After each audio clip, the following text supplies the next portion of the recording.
Recording is on. Okay. Angela. Swami.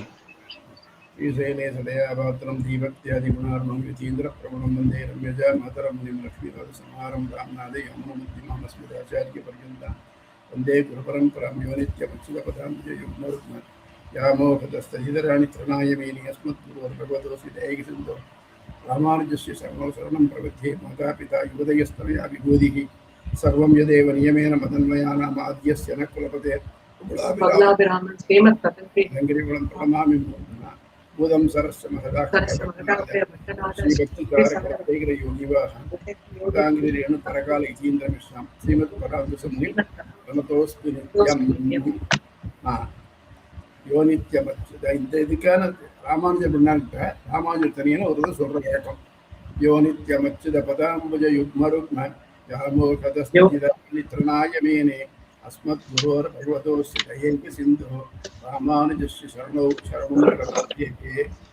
ஆரம்பிக்கிறது. சரி, எல்லாருக்கும் புக் அடிச்சிருக்கான்னு நினைக்கிறேன். அது எத்தனை பேர் இதை பார்த்தீங்க? முன்னோரை எல்லாம் பார்த்தீங்க? பார்த்துக்க மாட்டேங்கிற. சரி, ஒன்று பண்ணுறேன். நான் உங்களுக்கு அந்த அவர் அதாவது இந்த இதுக்கு உரை எழுதின பெரியவாச்சாம்பிள்ளனுடைய முன்னுரைக்கு அதாவது இதுக்கு கத்தியத்திற்கு ஒரு முன்னுரை அதையே நான் படித்து முதல்ல எக்ஸ்பிளைன் பண்ணிடுறேன். பண்ணிவிட்டு அதுக்கு உள்ளே போகலாம். அதை பக்கம் 1 பேஜ் 1 போங்க. போலாமா? போலாம் சுவாமி. சுவாமி நிறைய பேருக்கு புக் இல்ல, ஆனாலும் நீங்க இப்ப சொல்றத நாங்க கேட்டுக்கிறோம். அப்படியே இல்லாதவாளுக்கும் தெரியற மாதிரி தெரிஞ்சுக்கணும். அதுக்காக தான் சொன்னேன். வேற ஒன்றும் ராமானுஜர் எழுதிய கத்தியத்திரயம் நூலுக்கு ஒரு நுழைவாயில், சரணாகதி எளிமையும் ஆழமும் உயர்வும். நம்ம ஸ்ரீபாஷ்யத்தில் எப்படி பார்த்தோமோ அதே மாதிரி தான் இது பண்றாங்க. ஸ்ரீபாஷ்யத்தில் முதல்ல ஆரம்பிச்சிடணும். அதாதோ பிரம்ம ஜிக்யாசா அப்படிங்கிறது முதல்ல அப்ஜெக்ஷன். பிரம்மம்னு ஒன்று கிடையாது, பிரம்மத்தை ஆராய முடியாது, அது இப்படித்தான் இருக்குல்ல. அதே மாதிரி இதை ஆரம்பிக்கச்சே இதுக்கு நிறைய அப்ஜெக்ஷன்ஸ் இருந்தது. சரணாகதி அப்படிங்கிறது இது சோ சிம்பிள் அப்படிலாம் இல்லை. நம்ம உபாசனம் பண்ணணும், அதெல்லாம் பண்ணணும், அப்படி தான் போக முடியுமா? இதெல்லாம் முடியாது அப்படின்னுட்டு ஆர்கியூ பண்ணுறவா இருக்கா. இன்னொன்று அது it is not accepted by Vedas அப்படின்னு ஆரம்பிக்கிறான். அதுக்கு எல்லாத்துக்கும் பதில் சொல்கிறேன். முதல்ல நம்ம இந்த நூல் ஏன் வந்தது, எப்படி வந்தது, இதனுடைய ஆத்தென்டிசிட்டி என்ன அப்படிங்கிறது இதில் தெரியுது. அதான் பாருங்க, பேஜ் 1 வருது. மகான் ராமானுஜர் எழுதிய கத்தியத்திரயம் நூலுக்கு ஒரு நுழைவாயில், சரணாகதியின் எளிமையும் ஆழமும் உயர்வும். அகில உலகிற்கும் ஆன்மீக வழிகாட்டிய அன்றும் என்றும் என்றும் திகழ்வது நம்ம பாரத தேசமே. இது முக்கியமான பாயிண்ட் நம்ம எடுத்துக்கணும். இன்னைக்கு நியமாக எல்லா ராஜ்யங்களும் ஏஷியாவிலேருந்து ஆரம்பிச்சு மற்ற கண்ட்ரி எல்லாம் இடுப்பில் இலைதழையை சுற்றிட்டு கட்டிட்டு அலைஞ்ச காலகட்டத்தில் நம்ம அப்படியே முன்னேறி இப்போ நகரங்களை பெரிய பெரிய இது எல்லாத்தையும் வச்சுருந்தோம். ஆனால் அதெல்லாம் தாண்டி ரொம்ப ட்ராங்குவலாக இருந்தது. அதனால இவாளுக்கு தாண்டி உடம்புக்கு ஆதரகட்டும், உலகுக்கு உயிருக்கு என்ன ஆகுது பின்னாலே அப்படின்னு யோசிக்க முடியுது. அந்த யோஜனுடைய வளவு தான் நமக்கு இன்னைக்கு எல்லா ஆன்மீக நூல்களும். எத்தனை மதங்கள் அழிஞ்சு போச்சு பாருங்க. இருக்கும் இந்த ஆம்ஸ்லாட்டில் இருந்தாலும் இந்த கிரேக்க மதம், ரோமில் இருந்த ரோமானிய மதம், ஈஜிப்டில் இருந்த மதம், பர்ஷியாவில் இருந்தது, அதாவது ப்ரெசண்ட் ஈரான், இதெல்லாம் கம்ப்ளீட்டாக அழிஞ்சு போச்சு பாருங்க அந்த ஆம்ஸ்லாட்டில். அதெல்லாம் இல்லாமல் இன்னைக்கு ஓரளவுக்கு இதை பிடிச்சி நிற்கிறதுனாக்க அதான் இந்த மதத்தினுடைய சிறப்பு. அதனால அன்னிலிருந்து இன்னைக்கு வழிகாட்டி இதுதான். ஏன்னா வாழ்க்கையில் நினைக்கக்கூடிய எந்த ஒரு நிகழ்ச்சிக்கும் ஒரு உரிய காரணம் சொல்லக்கூடிய மதம் இந்த மதம் தான். வேற எந்த மதத்தாலையும் கடவுள் ஒருத்தர் தான் படைக்கிறார்.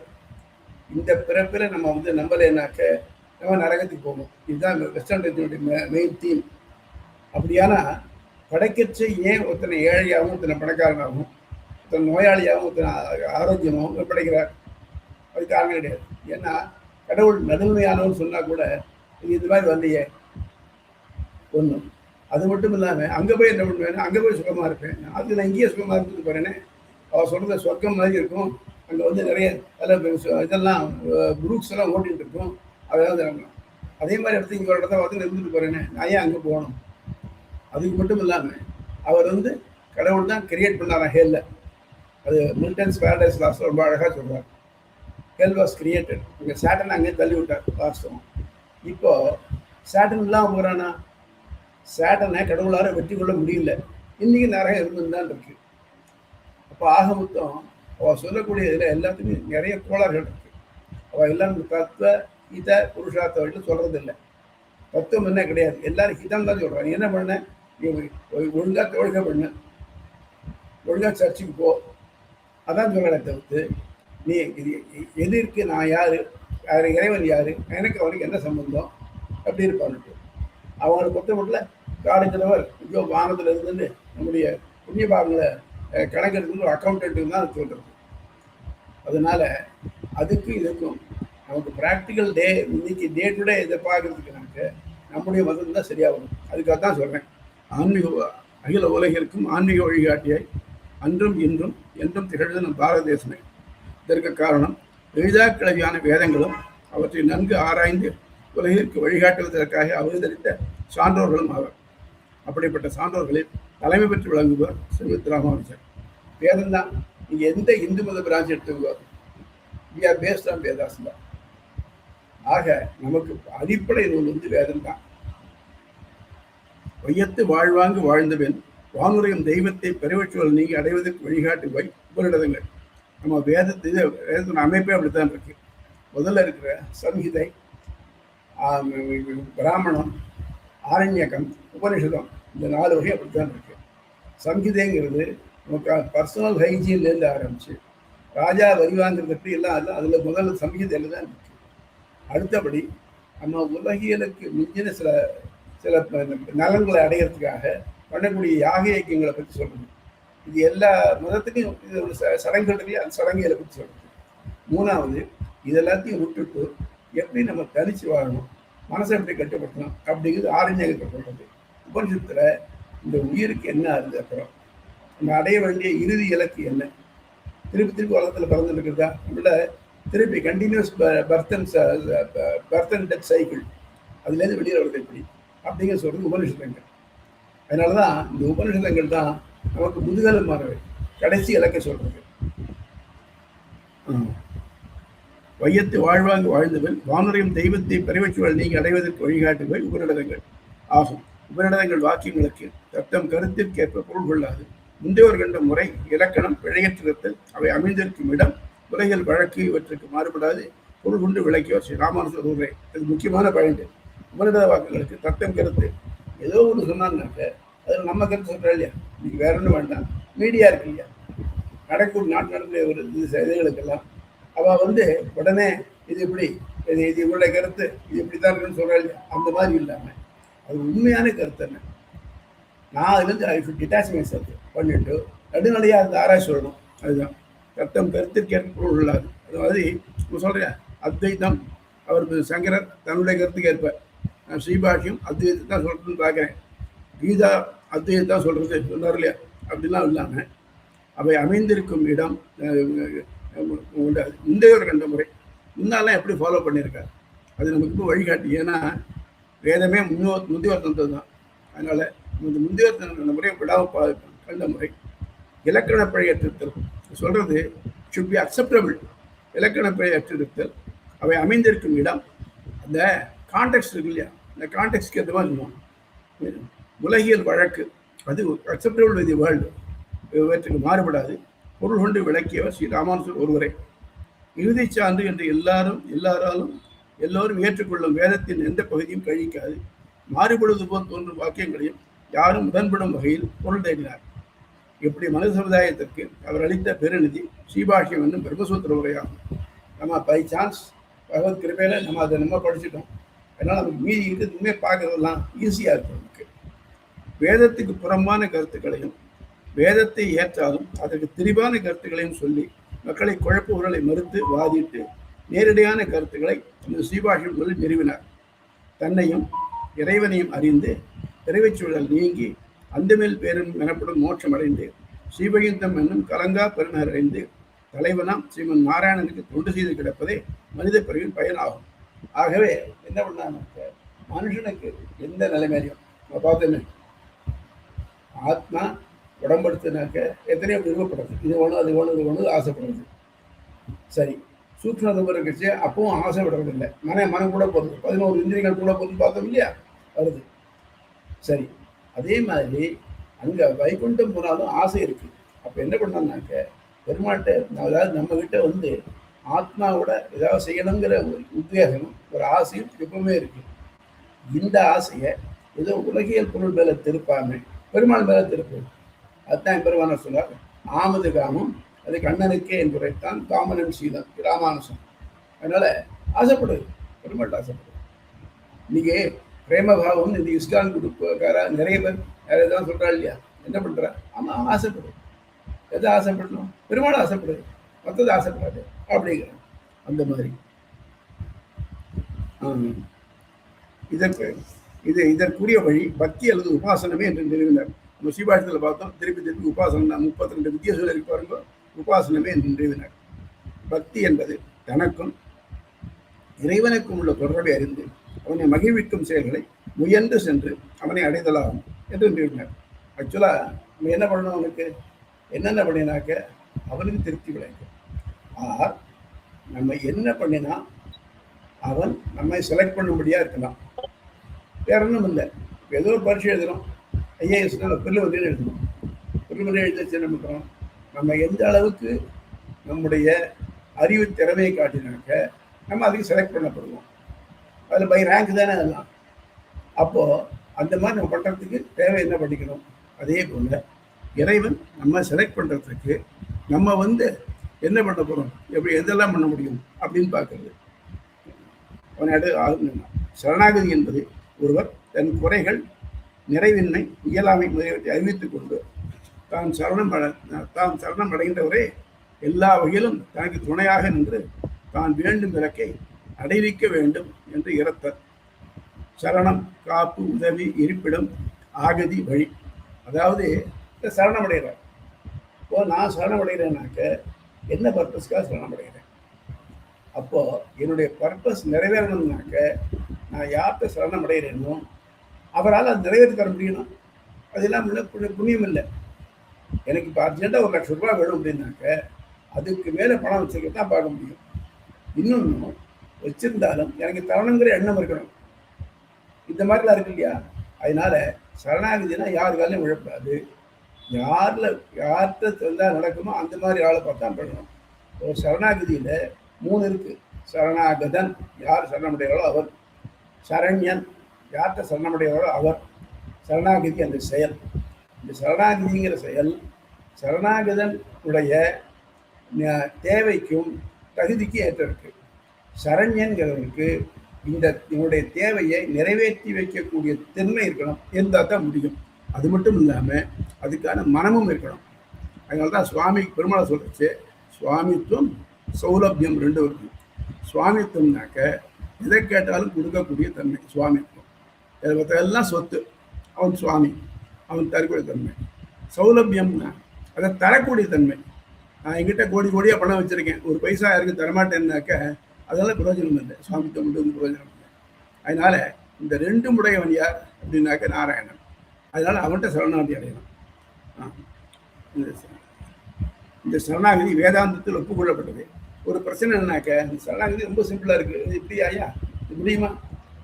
இல்லை. இப்போ நம்ம கொஞ்ச நாள் பின்னோக்கி போகணும்னு வச்சுக்கோ. சம்வேர் என் 80s எல்லாம் பார்த்தீங்கன்னாக்க நமக்கு டிவிங்கிறது ஒரு ரேர் திங்காக தான் இருந்தது. அந்த பல்பு டிவி, இதெல்லாம் பால்பு டிவிலாம் வரும். அதுக்கு ஒரு அப்பெல்லாம் பார்த்தீங்கன்னாக்க பெரிய இடத்தை அடைச்சிட்டு இந்த மாதிரி இருக்கும். அது எப்படி பண்ணுவா? தானே அசம்பிள் பண்ணி ட்ரை பண்ணி பார்க்குறேன். இது யாரை கேட்டாக்க இது மாதிரி இட் இஸ் டிரான்ஸ்பாண்டட், அது இங்கே ரிசீவ் ஆகுது, இப்படி வருதுன்னு எல்லாம் போட்டு கொடுப்போம். இந்த ரிக்பரோல்ஸ் நமக்கு தெரியாமல் நம்ம வேற ஒன்றும் பண்ண வேண்டாம். நீ இங்கேருந்து நீ சுவிட்சை போடு, இது வரும் சொல்கிறா இல்லையா? நமக்கு வேண்டியது டிவியில் படம் பார்க்கணும். அது எப்படி வருது அப்படின்னு நமக்கு தெரிய தேவையில்லை. ஆனால் படம் தெரிஞ்சால் போகணும். இப்போ முழுக்க டிவி டெக்னிக்கை முழுக்க தெரிஞ்சுட்டு தான் நம்ம படம் பார்க்கணும்னாக்க ஒருத்தரோட படம் பார்க்க முடியாது. ப்ராப்ளி அந்த இன்ஜினியர்ஸ் தான் பார்க்க முடியும். அதனால இப்போ நமக்கு என்ன ஆச்சுனாக்க ஜஸ்ட் ரிமோட் எடுத்து அமைச்சுன்னா அது கிடைக்கிற அளவுக்கு. அந்த மாதிரி முன்னால் இருக்கக்கூடிய கர்ம, ஞான, பக்தி யோகங்கள்லாம் இருக்குது. இதெல்லாம் பார்த்தீங்கன்னாக்க அது சிரமமாக இருக்குது.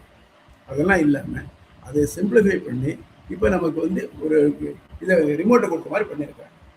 இப்போ நம்ம ரிமோட்டை வச்சு அமைச்சிடமே, நமக்கு யாருக்காவது இந்த டிவி எப்படி அமைஞ்சிருக்கு, இந்த ஸ்க்ரீன் எப்படி வேலை செய்கிறது, இல்லை எப்படி அந்த எலக்ட்ரோ மேக்னெட்டிக் வேவ்ஸ் எப்படி மாறுறது யாருக்காவது தெரியுமா? ஒருத்தருக்கும் தெரியாது. எலக்ட்ரோ மேக்னெட்டிக் வேவ் கேள்விப்படாதவங்களே பண்ணுவாங்க, படிக்காதவங்களும் அதை பண்ண முடியும்.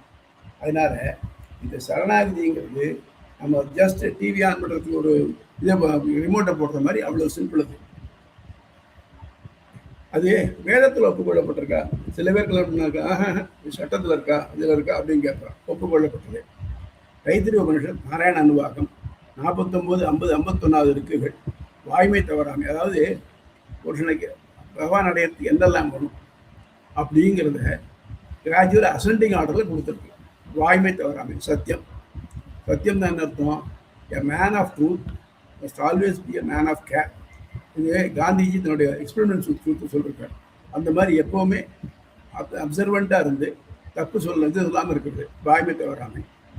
ரெண்டாவது, உடல் வருந்திச்சையும் தவம். காட்டில் இருந்து தவஸ் பண்ணுறா இல்லையா, நாட்டில் இருந்தாக்க மனசு அலபாயம் அப்படின்லாம் இருந்தாங்க. உடலுக்கு என்ன வேணால் வந்துட்டு போகுது. நமக்கு இங்கே டவுனில் இருக்கிறச்சே இவ்வளோ ஃபெசிலிட்டிஸ் இருக்கிறச்சே நம்ம கோஷம் கொடுக்குறது. காட்டில் போனாக்க இன்னும் பெரிய பெரிய வண்டுகள்லாம் இருக்கும், துஷ்ட மிருகங்கள்லாம் இருக்கும். எல்லாத்தையும் தாண்டிட்டு அதை பற்றி கவலையே படாமல் தபஸ் பண்ணுறா இல்லையா, தபம். உடலை வருத்திட்டு வரும். வெளிப்புறங்களை தன் வசப்படுத்தும் தவம். இப்போ என்ன பண்ணுறோம்னாக்க இந்த புலங்கள்லாம் தன் இஷ்டப்படி போகாமல் அதை நமக்குள்ள கட்டை பண்ணி நம்ம இஷ்டப்படி செய்ய, நம்முடைய இது உட்பட்டு நம்ம புலங்களுக்கு நம்ம அதிபதி அப்படிங்கிற அளவுக்கு பண்ணக்கூடியது தவம். மனத்தை அடக்கி ஒருநிலைப்படுத்தும் சரவம். நம்ம என்ன பண்ணோம், மனசை இதில் போகாமல் எல்லாம் பண்ணுவோம். பார்க்கறது இல்லை, கண்ணை மூடிட்டுருவேன், காதை மூடிடுவேன், மூக்க முடிய முடியாது, வேறு வழி இல்லை, எல்லாம் பண்ணிட்டுறேன், ஆசைந்தான். ஆனால் மனசு அதை அசை போட்டுட்டு இருக்கணும். அது இல்லாமல் பண்ணுறது கொடை. இங்கே நாட்டில் இருக்கிறவன் இதெல்லாம் பண்ண முடியுது. அவன் என்ன பண்ணுறான், நிறைய கொடுக்குறான், வாரி வாரி கொடுக்குறான். கொடை. அறவழி நடத்தல் சொல்கிறோம் இல்லையா, அகரகர் அனுச்சியமான வர்ணாசிரம தர்மகான்னு சிவாஷத்தில் பார்த்தோம். அன்னன்னைக்கு செய்யக்கூடிய வர்ணாசிரம தர்மங்கள், அறவழி நடத்தல், நன்மக்களை பெறுதல். இது ஒரு முக்கியமான பாயிண்ட். நம்ம இப்போ அதை கவனிக்கிறது இல்லை. நம்ம கல்யாணம் பண்ணிக்கிறதே புத்திரோத்பத்திக்காகத்தான். எந்த ஒரு ஜீவராசியும் தன்னை போல ஒன்றை பின்னால் விட்டுட்டு தான் அது போகிறது. அப்போ அப்படி இருக்கிறச்சே நம்மளை நம்ம போல ஒன்றை பண்ணணும். பிராஜினி தொடர்ந்து வருது பாருங்க, அது தந்து அருகப்படாது. அதனால அந்த மாதிரி நல்ல மக்களை நம்ம பெறுறது அது நம்ம ஒரு முக்கியமான ஒன்று. நன்மக்களை பெறுதல். தினசரி தீயோம்பல். கிரகஸ்தராக இருந்தாங்கனாக்க டெய்லி அக்னிஹோத்திரம் பண்ணலாம். அதை தவிர்த்து வேள்வி ஏற்றல், அதை தவிர்த்து அப்பப்போ பண்ணக்கூடிய வேள்விகள், அதாவது நித்தியப்படியாக பண்ணக்கூடியது வேள்வி தீயோம்பல். வேள்வி ஏற்றல்னா அதிகப்படியாக பண்ணுறது வேள்வி ஏற்றல். தேவர்களை பூஜித்தல், ஒரு தேவத்துக்கு ப்ரொபிஷியேட் பண்ணுறது, வருணஜபம் பண்ணுறான், இல்லை மகாரத்னம் சொல்கிறான், இதெல்லாம் தேவதைகளை பூஜித்தல். மனத்தால் பரபிரம்மத்தை தியானித்தல், தியான யோகம், ஞானம். இப்போ தியானம் பண்ணிட்டு இருக்குது. அதுக்கடுத்தது பரபிரம்மத்தை ஒரே பற்றாசாக கொண்டு மற்றெல்லா பற்றுகளையும் விட்டு அவனையே நெறியும் இலக்குமாக பற்றும் சரணாகதி என்றும் உயர் வரிசைப்படுத்தி ஒன்றுக்கொன்று மேம்பட்டதாகவும் சரணாகதியை இறுதியாகவும் வைத்து பேசுகின்றன. தஸ்மாத் ஞாசமேவே அதிரிக்தமாகும். அதில் எல்லாத்தையும் ஞாசம் அப்படின்னாக்க என்னுடைய பொறுப்புகளை ஒருத்தட்ட ஒப்படைக்கிறது. ஞாசம், மரண் ஞாசம். நான் என்னுடைய பொறுப்புகளை ஒப்படைக்கிறேன்னாக்க நான் முக்திக்கு வர வேண்டிய என்னென்ன செய்யணுமோ அதெல்லாத்தையும் உன் பொறுப்பில் பண்ணுறேன். ஏன், எனக்கு ஒன்றும் தெரியாது, ஒன்றும் முடியாது. முதல்ல சொல்கிறச்சே நான்கிற எண்ணம் போய்ட்டுறதா இல்லையா. மற்றதாக இருந்தனாக்க நான் செய்கிறேன், என்னால் கர்மயோகம் செய்ய முடியும், ஞான யோகம் செய்ய முடியும், பக்தி யோகம் செய்ய முடியுங்கிற எண்ணம் இருக்குது. என்னால் எதுவும் முடியாது அப்படிங்கிறத இதில் இருக்குது. அப்போ என்ன பண்ணோம், அதை ஓப்பனாக ஒத்துண்டு அவன் திருவடியை பிடிச்சு நீ என்ன பண்ணுறியோ, நீ என்ன நடத்து அப்படின்னு ஒத்துருக்க சரணாகதி. இவற்றால் சரணாகதி என்னும் பிரபத்தி வேதாந்தத்தில் மிக உயர்வானதும் மிக எளிதானதுமாக சொல்லப்பட்டிருக்கிறது. துவமேவ உபாயபூதோமேபவ இது பிரார்த்தனாமதி சரணாகதி. நீயே எனக்கு நெறியும் இலக்குமாக ஆக கடவாய் என்று வேண்டுதல் பிரார்த்தனையே சரணாகதி. இதுதான் டெஃபினேஷன் இருக்கு. இறைவன் உயிர்கள் மற்றும் உயிரற்ற பண்டங்களில் உள்ளுரைந்து அவைகளை தன் உடமையாக கொண்டு அவற்றை இயக்குகிறான் என்பதை தக்க சான்றுகளும் ராமானுசன் நிறுவினார். உபாதமில்லை அந்தர்யாமி பிராமணன் ஒரு விந்துலேருந்து ஆரம்பிச்சு உலகம் முடிய மற்ற எல்லாத்துலையும் ஒவ்வொரு பொருளையும் அவன் உள்ள இருக்கான். அந்த பொருள் அவனை அறியாது, அதை அவன் நடத்துறான் அப்படின்னு ஆரம்பிச்சு ஒவ்வொரு பொருளும் சொல்லி அவன் அந்தர்யாமி அமிர்தமா உள்ள இருக்கானே அவன் அழிவற்றவன் இனிமையானவன் அப்படின்னு சொன்னார். தனது வினைகளுக்கேற்ப பிறவி எடுத்துள்ள ஜீவாத்மா இறைவனுக்கு அடிமை. ஜீவாத்மாவின் அறிவும் இறைவனது ஞானமும் கடுகுக்கும் மலைக்கும் ஒத்து வேறுபட்டவை. நம்ம ஜீவாத்மா அணு, பரமாத்மா விபு. இப்போ 2 பேருக்கு ஞானம் இருக்கு, வாஸ்தவம் ஞானம் இருக்குனாக்க ரெண்டையும் ஒத்துக்கணும். எப்படி வருது ஒத்து நோக்கி பாருங்க. இப்போ நம்ம இந்த மாதிரி இந்த டியூப் லைட் போட்டிருக்கோம், 2 வெளிச்சம் வருது. இந்த இடத்துல ஒரு சிம்னி விளக்கு ஏற்றி வைங்க, எப்படி இருக்கும்? அதுவும் விளக்கு தான், இதுவும் விளக்கு தான். ஆனாலும் ரெண்டுக்கு எவ்வளோ வித்தியாசம் இருக்கு பாருங்க. நாங்கள் படிக்கிற காலத்துலாம் பார்த்தீங்கன்னாக்க இங்கே ஒரு 40 வாட்ஸ் வந்துருக்கோம், அவ்வளோதான் பெரிய ஹையஸ்ட் வாட்டாக தெரியும். நார்மலாக ரூம்குள்ளே பார்த்தீங்கன்னா 15 வாட்ஸ் தான் இருக்கும். ஆனால் இப்போ பாருங்க, அது எல்இடி வந்ததுக்கு எவ்வளோ லைட் இருக்கு.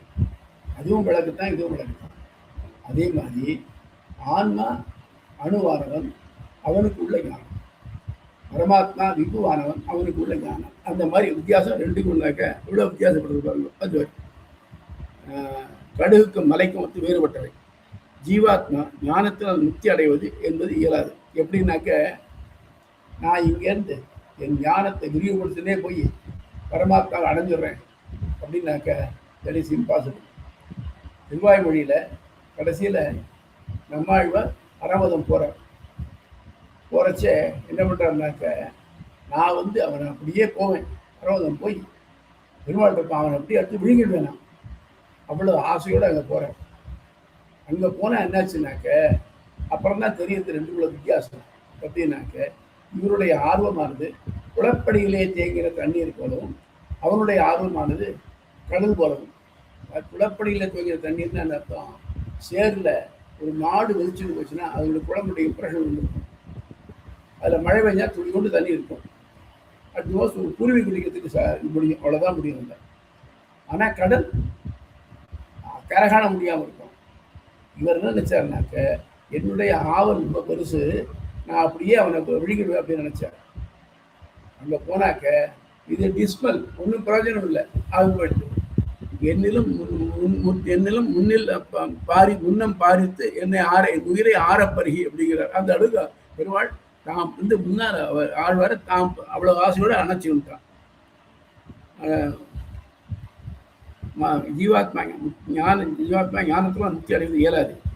இறைவனது மேன்மையை அறிந்து அவனிடம் நீங்க அன்பு கொண்டு எண்ணெய் ஒழுக்கொத்த இடைவிடா நிலைகள் அவனை நிறுத்தலாகிற உபாசனம் அல்லது பக்தி மூலமோ ஜீவாத்மா அவனை அடைய இயலும். பெருமாளுடைய மேன்மை இருக்க தெரியாது. வேதம் ட்ரை பண்ணுது. ஒரு குணம் எடுத்துக்குவோம், எத்தனை குணம் இருக்கு. ஒரு குணம் ஆனந்தங்கிற குணத்தை எடுத்துக்குவோம். ஆரம்பிச்சு ஒன்று ஒரு மனுஷனை ஒரு யூனிட்டாக ஒரு மனுஷனுக்கு கற்பனை பண்ணிட்டு அதுக்கு மேலே 100 பங்கு, அதுக்கு மேலே 100 பங்கு, அதுக்கு மேலே 100 பங்கு போச்சு. கடைசியில் 10⁻20 போச்சு. அப்போது அவனை அடைய முடியல. அதை அப்படியே சேர்த்து ஒரு யூனிட் ஆச்சு. திருப்பி அதே மாதிரி டைப் பண்ணி முடியல. என்னாச்சு? 10⁻20 10⁻20 போயிட்டே இருந்தது முடியல. இப்போ நீ என்ன தெரிஞ்சினேன் பிரம்மத்தை பற்றினா, அதை அளக்க முடியாதுன்னு தெரிஞ்சினேன். அதான் நான் பிரம்மத்தை பற்றினேங்க. அப்படி மேன்மை அறிந்து அவனிடம் நீங்க அன்பு கொண்டு எண்ணெய் ஒழுக்கத்தை இடைவிடாத நிலை கைலதாராவது அவி சின்ன ஸ்மிருதி சொல்தான் ரூபம். இது அடிக்கடி கேட்ட ஸ்ரீபாஷ்யத்தில் கொண்டு நினைவு நிறுத்தலாங்க உபாசனம் அல்லது பக்தி மூலமாகவே ஜீவாத்மை அடைய முடியும் அப்படின்னு ஸ்ரீபாஷ்யம் நன்னா நிறுவினார். பக்தி என்பது ஜீவாத்மா தனக்கும் அவனுக்கும் உள்ள தொடர்பு பற்றிய ஞானத்தால் அவனிடம் மாறா விருப்பத்துடன் செயல்படுதல் ஆகும் நிறுவினார். என்ன பண்ணாக்க, அவன் யாரு, நான் யாரு முதல்ல பார்த்துக்கணும். ஓம் அப்படிங்கிறது எல்லா வேதத்துக்கும் ஆரம்பம் அதுதான். ஓமில் அதில் ஆ மா இருக்கு. ஆங்கிறது பரமாத்மா, எனக்கு மாங்கிறது ஜீவாத்மா, பரமாத்மாவுக்கே அடிமை. இந்த தொடர்பு தெரியுது. அப்படி இருக்கிறச்ச அதை இவனுடைய நேச்சர் என்ன, அவனுக்கு இவன் அடிமைன்னு சொன்னாக்க இவன் அவனுக்கு தொண்டு செய்யணும். அப்போதான் இவனுடைய நிலை வரும். நான் ஒரு ஆஃபீஸில் வேலை செய்கிறேன்னாக்க நான் அட்லீஸ்ட் போய் ஆஃபீஸில் கையெழுத்தாவது போட வேண்டுமா? அந்த மாதிரி நீ அவனுக்கு அடிமை அப்படிங்கிறத சொல்லிச்சு, நான் அடிமைத்தனத்தை காமிச்சிக்கணும்.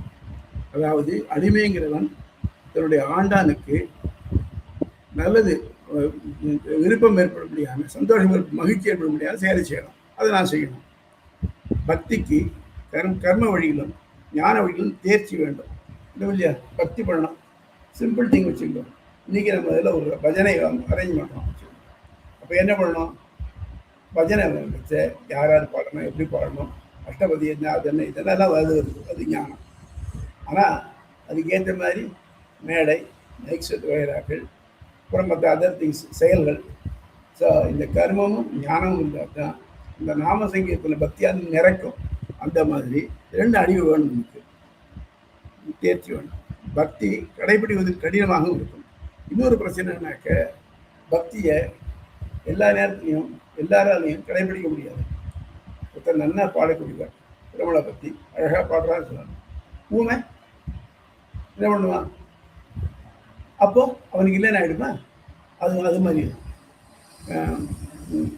கடினமாக. மேலும் ஆத்மா அனுபவிக்க வேண்டிய வினைகள் யாவையும் அனுபவித்து முடிந்த பிறகுதான் அதுக்கு பல பிறகுகளுமாகலாம் முக்தி கிடைக்கும். இன்னொரு பிரச்சனைனாக்க, பக்தி பண்ணுறச்சு நான்கிற எண்ணம் வரத்துக்கு வாய்ப்பு இருக்கு. நான் இதை இந்த இதெல்லாம் பண்ணுறேன், ராதா கல்யாணம்லாம் பண்ணுறாள் ராகவதார், அவள்கிட்ட நான் பார்த்துருக்கேன். சொல்கிறேன்னா அவருக்கு என்ன தெரியுது, பாட்டு எப்படி சரியாக பாடல அப்படின்னு சொல்லிட்டு இருக்கான். இது நான் அகங்கிற எண்ணம் வந்துடுது. முதல்ல நான்கிற எண்ணம் தொலைஞ்சாதான் பகவான்கிட்ட பக்தி வரும். இந்த நான்கிற எண்ணம் தொலைக்காம என்ன பண்ணினாலும் பிரயோஜனம் இல்லாமல் போயிடும். அப்போ தான் சொல்கிறச்சே முமுட்சு படிக்கிற தொந்தத்தில் மதியரா விருந்து விசிரமான சாத கும்பமய கும்பகத சரியலம் போல நல்ல ஜலம், கங்கா ஜலம் எங்கே காங்கோத்திரிகள் எடுத்திருக்கு. எதில் எடுத்திருக்குனாக்க தங்க குடத்தில் எடுத்திருக்கு. இப்போ தங்கத்துக்கு ஒரு விசேஷம் உண்டு.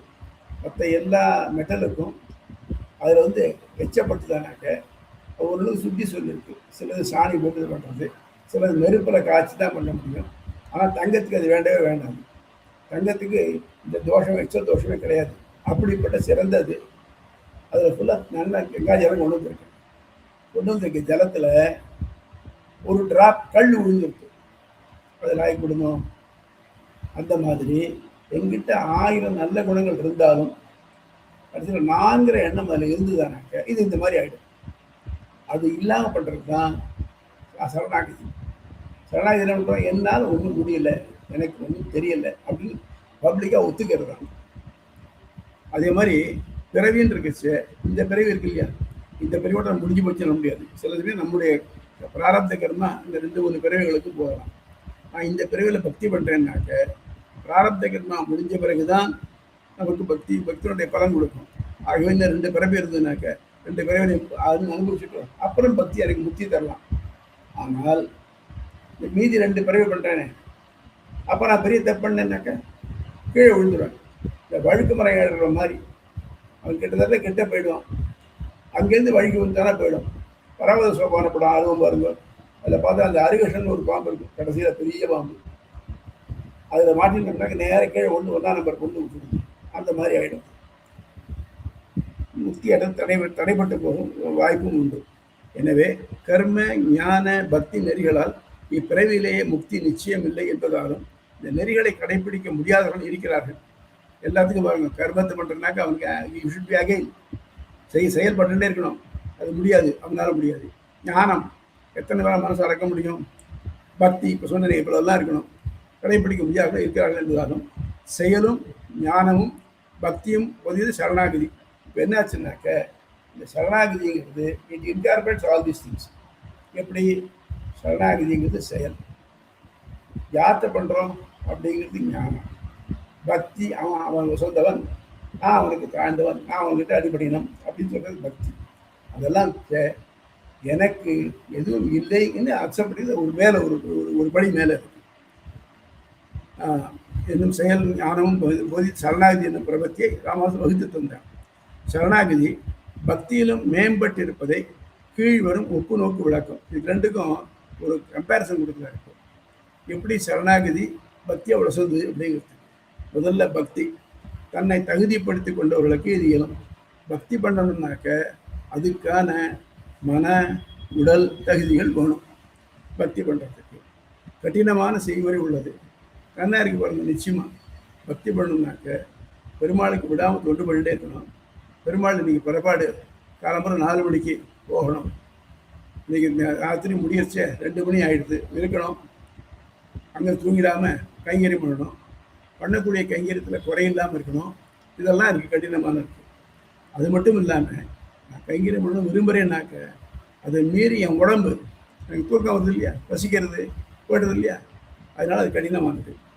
ஒரு ஆத்மா அனுபவித்து வர வேண்டிய வினைகள் பிராரப்த முடியும் போது தான் முக்தி கிட்டும்.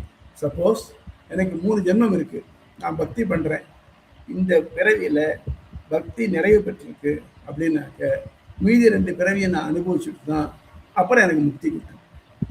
அந்த மீதி 2 பிறவி இருக்கே அதில் நான் திருப்பி தப்புனாக்க அதுதான் கூறத்தாழ்வான்னு சொல்கிறார். சொன்னாக்க நான் ஒரு நாள் இந்த பூமியில் இருந்தேன்னாக்க இன்னொரு பிறவிக்குள்ள எவ்வளோ கூட அவர் சம்பாதிச்சுவேன். அதனால் எனக்கு சக்தி ஊட்டிட்டு அப்படின்னு கேட்குறாரு. அந்த மாதிரி இடையடிகள் ஏற்பட வழி உண்டு. நிச்சயமாக இடையடி வரதுக்கு வாய்ப்பு இருக்குது. நீங்கள் பாருங்க, எத்தனையோ நம்மளாலேயே நமக்கு ஒரு இடையில் உடம்பு முடியல, படுத்துட்டோம், முடியாது. ராஜீகம் அரசகத்தில் இங்கே வந்தது, கொரோனா வந்தது, 1வது 1வது எல்லாத்தையும் எழுதி மூடாட்டாங்க, தீர்வு போச்சு. இந்த மாதிரி இடையிட வரதுக்கு வாய்ப்பு உண்டு. இது தன் முயற்சியை மையமாக கொண்டது. என்ன பண்ணணும்னாக்க நாம் பண்ணணும், பக்தி நாம் பண்ணணும், நாம் போய் இந்த கைங்கரியம் பண்ணணும் அப்படின்னு சொல்ல தாங்கிற எண்ணம் வருது இல்லையா, மையமாக கொண்டது. அதனால் ஆத்மாவின் இயல்பான பரமாத்மாவுக்கு அடிமைகளை மற்றும் இறைவன் ஆளுமைகளை இவற்றை வேறுபடும். எப்போ தாங்கிற எண்ணம் வந்துட்டோ அப்போ பரமாத்மாவுக்கு பிடிக்காத ஒன்று. அதனால் இறைவன் திருவுள்ளத்துக்கு அவ்வளோ உகப்பாக இருக்காது. ஒத்துக்குவான், இருந்தாலும் உங்ககிட்ட தாங்குற எண்ணம் இருக்கே அப்படின்னு நினச்சிக்குவான். அது அவன்கிட்ட இருக்குது. இதுக்கு ஆஸ் அகேன்ஸ்ட் திஸ் பிரபத்தி அதை சரணாகதி, இதற்கென தனி தகுதிகள் தேட வேண்டாம். அப்போ தகுதினாக்க பக்தி படிக்கணும்னா எனக்கு கர்மஞான பக்தியோடைய எண்ணம் வேணும் எனக்கு. ஆனால் சரணாகதிக்கு வேண்டாம். ஒன்றும் தெரியாதவங்க பண்ணலாம், சரணாகதி பண்ணலாம். இதுக்கு ஈஸியாக சொல்ல பாருங்க. காகம் சரணாகதி பண்ணிட்டு, திரௌபதி சரணாகதி பண்ணா, விபீஷன் சரணாகதி பண்ணா, யானை சரணாகதி பண்ணிட்டு, இவ்வளோ எல்லாரும் இதை பார்த்துட்டு எப்படி பண்ணுறது என்ன படிச்சுட்டு இது பண்ணால இல்லையே. யாரும் எங்கே இருந்தாலும் இருக்கிற இடத்துலேயே பண்ணலாம். அதுக்கு இதுக்கு காலநியமம், இதுக்கு அதிகார நியமம், காலநியமம், தேச நியமம் கிடையாது அப்படின்னு சொல்கிறாங்க. அந்த மாதிரி அது செய்யலாம், செய்ய எளிது. 2 கையையும் கூப்பிட்டு என்னால் முடியாது இதுன்னு ஒத்துக்கிறது எவ்வளோ சௌகரியம். இப்பிறப்பிலேயே இவ்வுடல் முடிவிலே கிடைக்கும். அதான் முக்கியமானது. ஞாச வித்தியை இந்த சரணாகதி பண்ணவர்களுக்கு தேகாவசானே மோட்சம். இந்த பிறவி முடிய செய்ய மோட்சம் கிடைக்கும். இன்னும் 2-3 பிறவி வேண்டியதில்லை. பிராரப்த கர்மானா இந்த பிரிவில் நமக்கு பிராரப்த கர்மாவோட முடிஞ்சு போகிறது. அவனை சரணமடைந்தால் நம் ஆத்மாவின் முக்தி அவனுக்கு பொறுப்பாகும். என்ன பண்ணுறோம், இப்போ நீ எத்தனையோ வழியெல்லாம் சொல்லியிருக்கேன். முதல்ல எனக்கு அந்த வழியை புரிஞ்சிக்கிறதே கஷ்டமாக இருக்கு.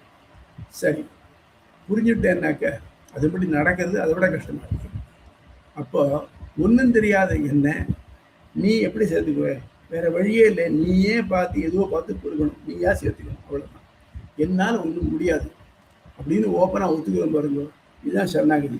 அப்போ என்னாச்சு, எப்போ உன் பொறுப்புன்னு விட்டுட்டோமோ பகவான் பொறுப்படுத்தணும். அவன் பொறுப்படுத்தினான்னாக்க நடக்காது உண்டோ? அதனால கேட்க. அதனால் இடையூறு ஏற்பட வழியே இல்லை.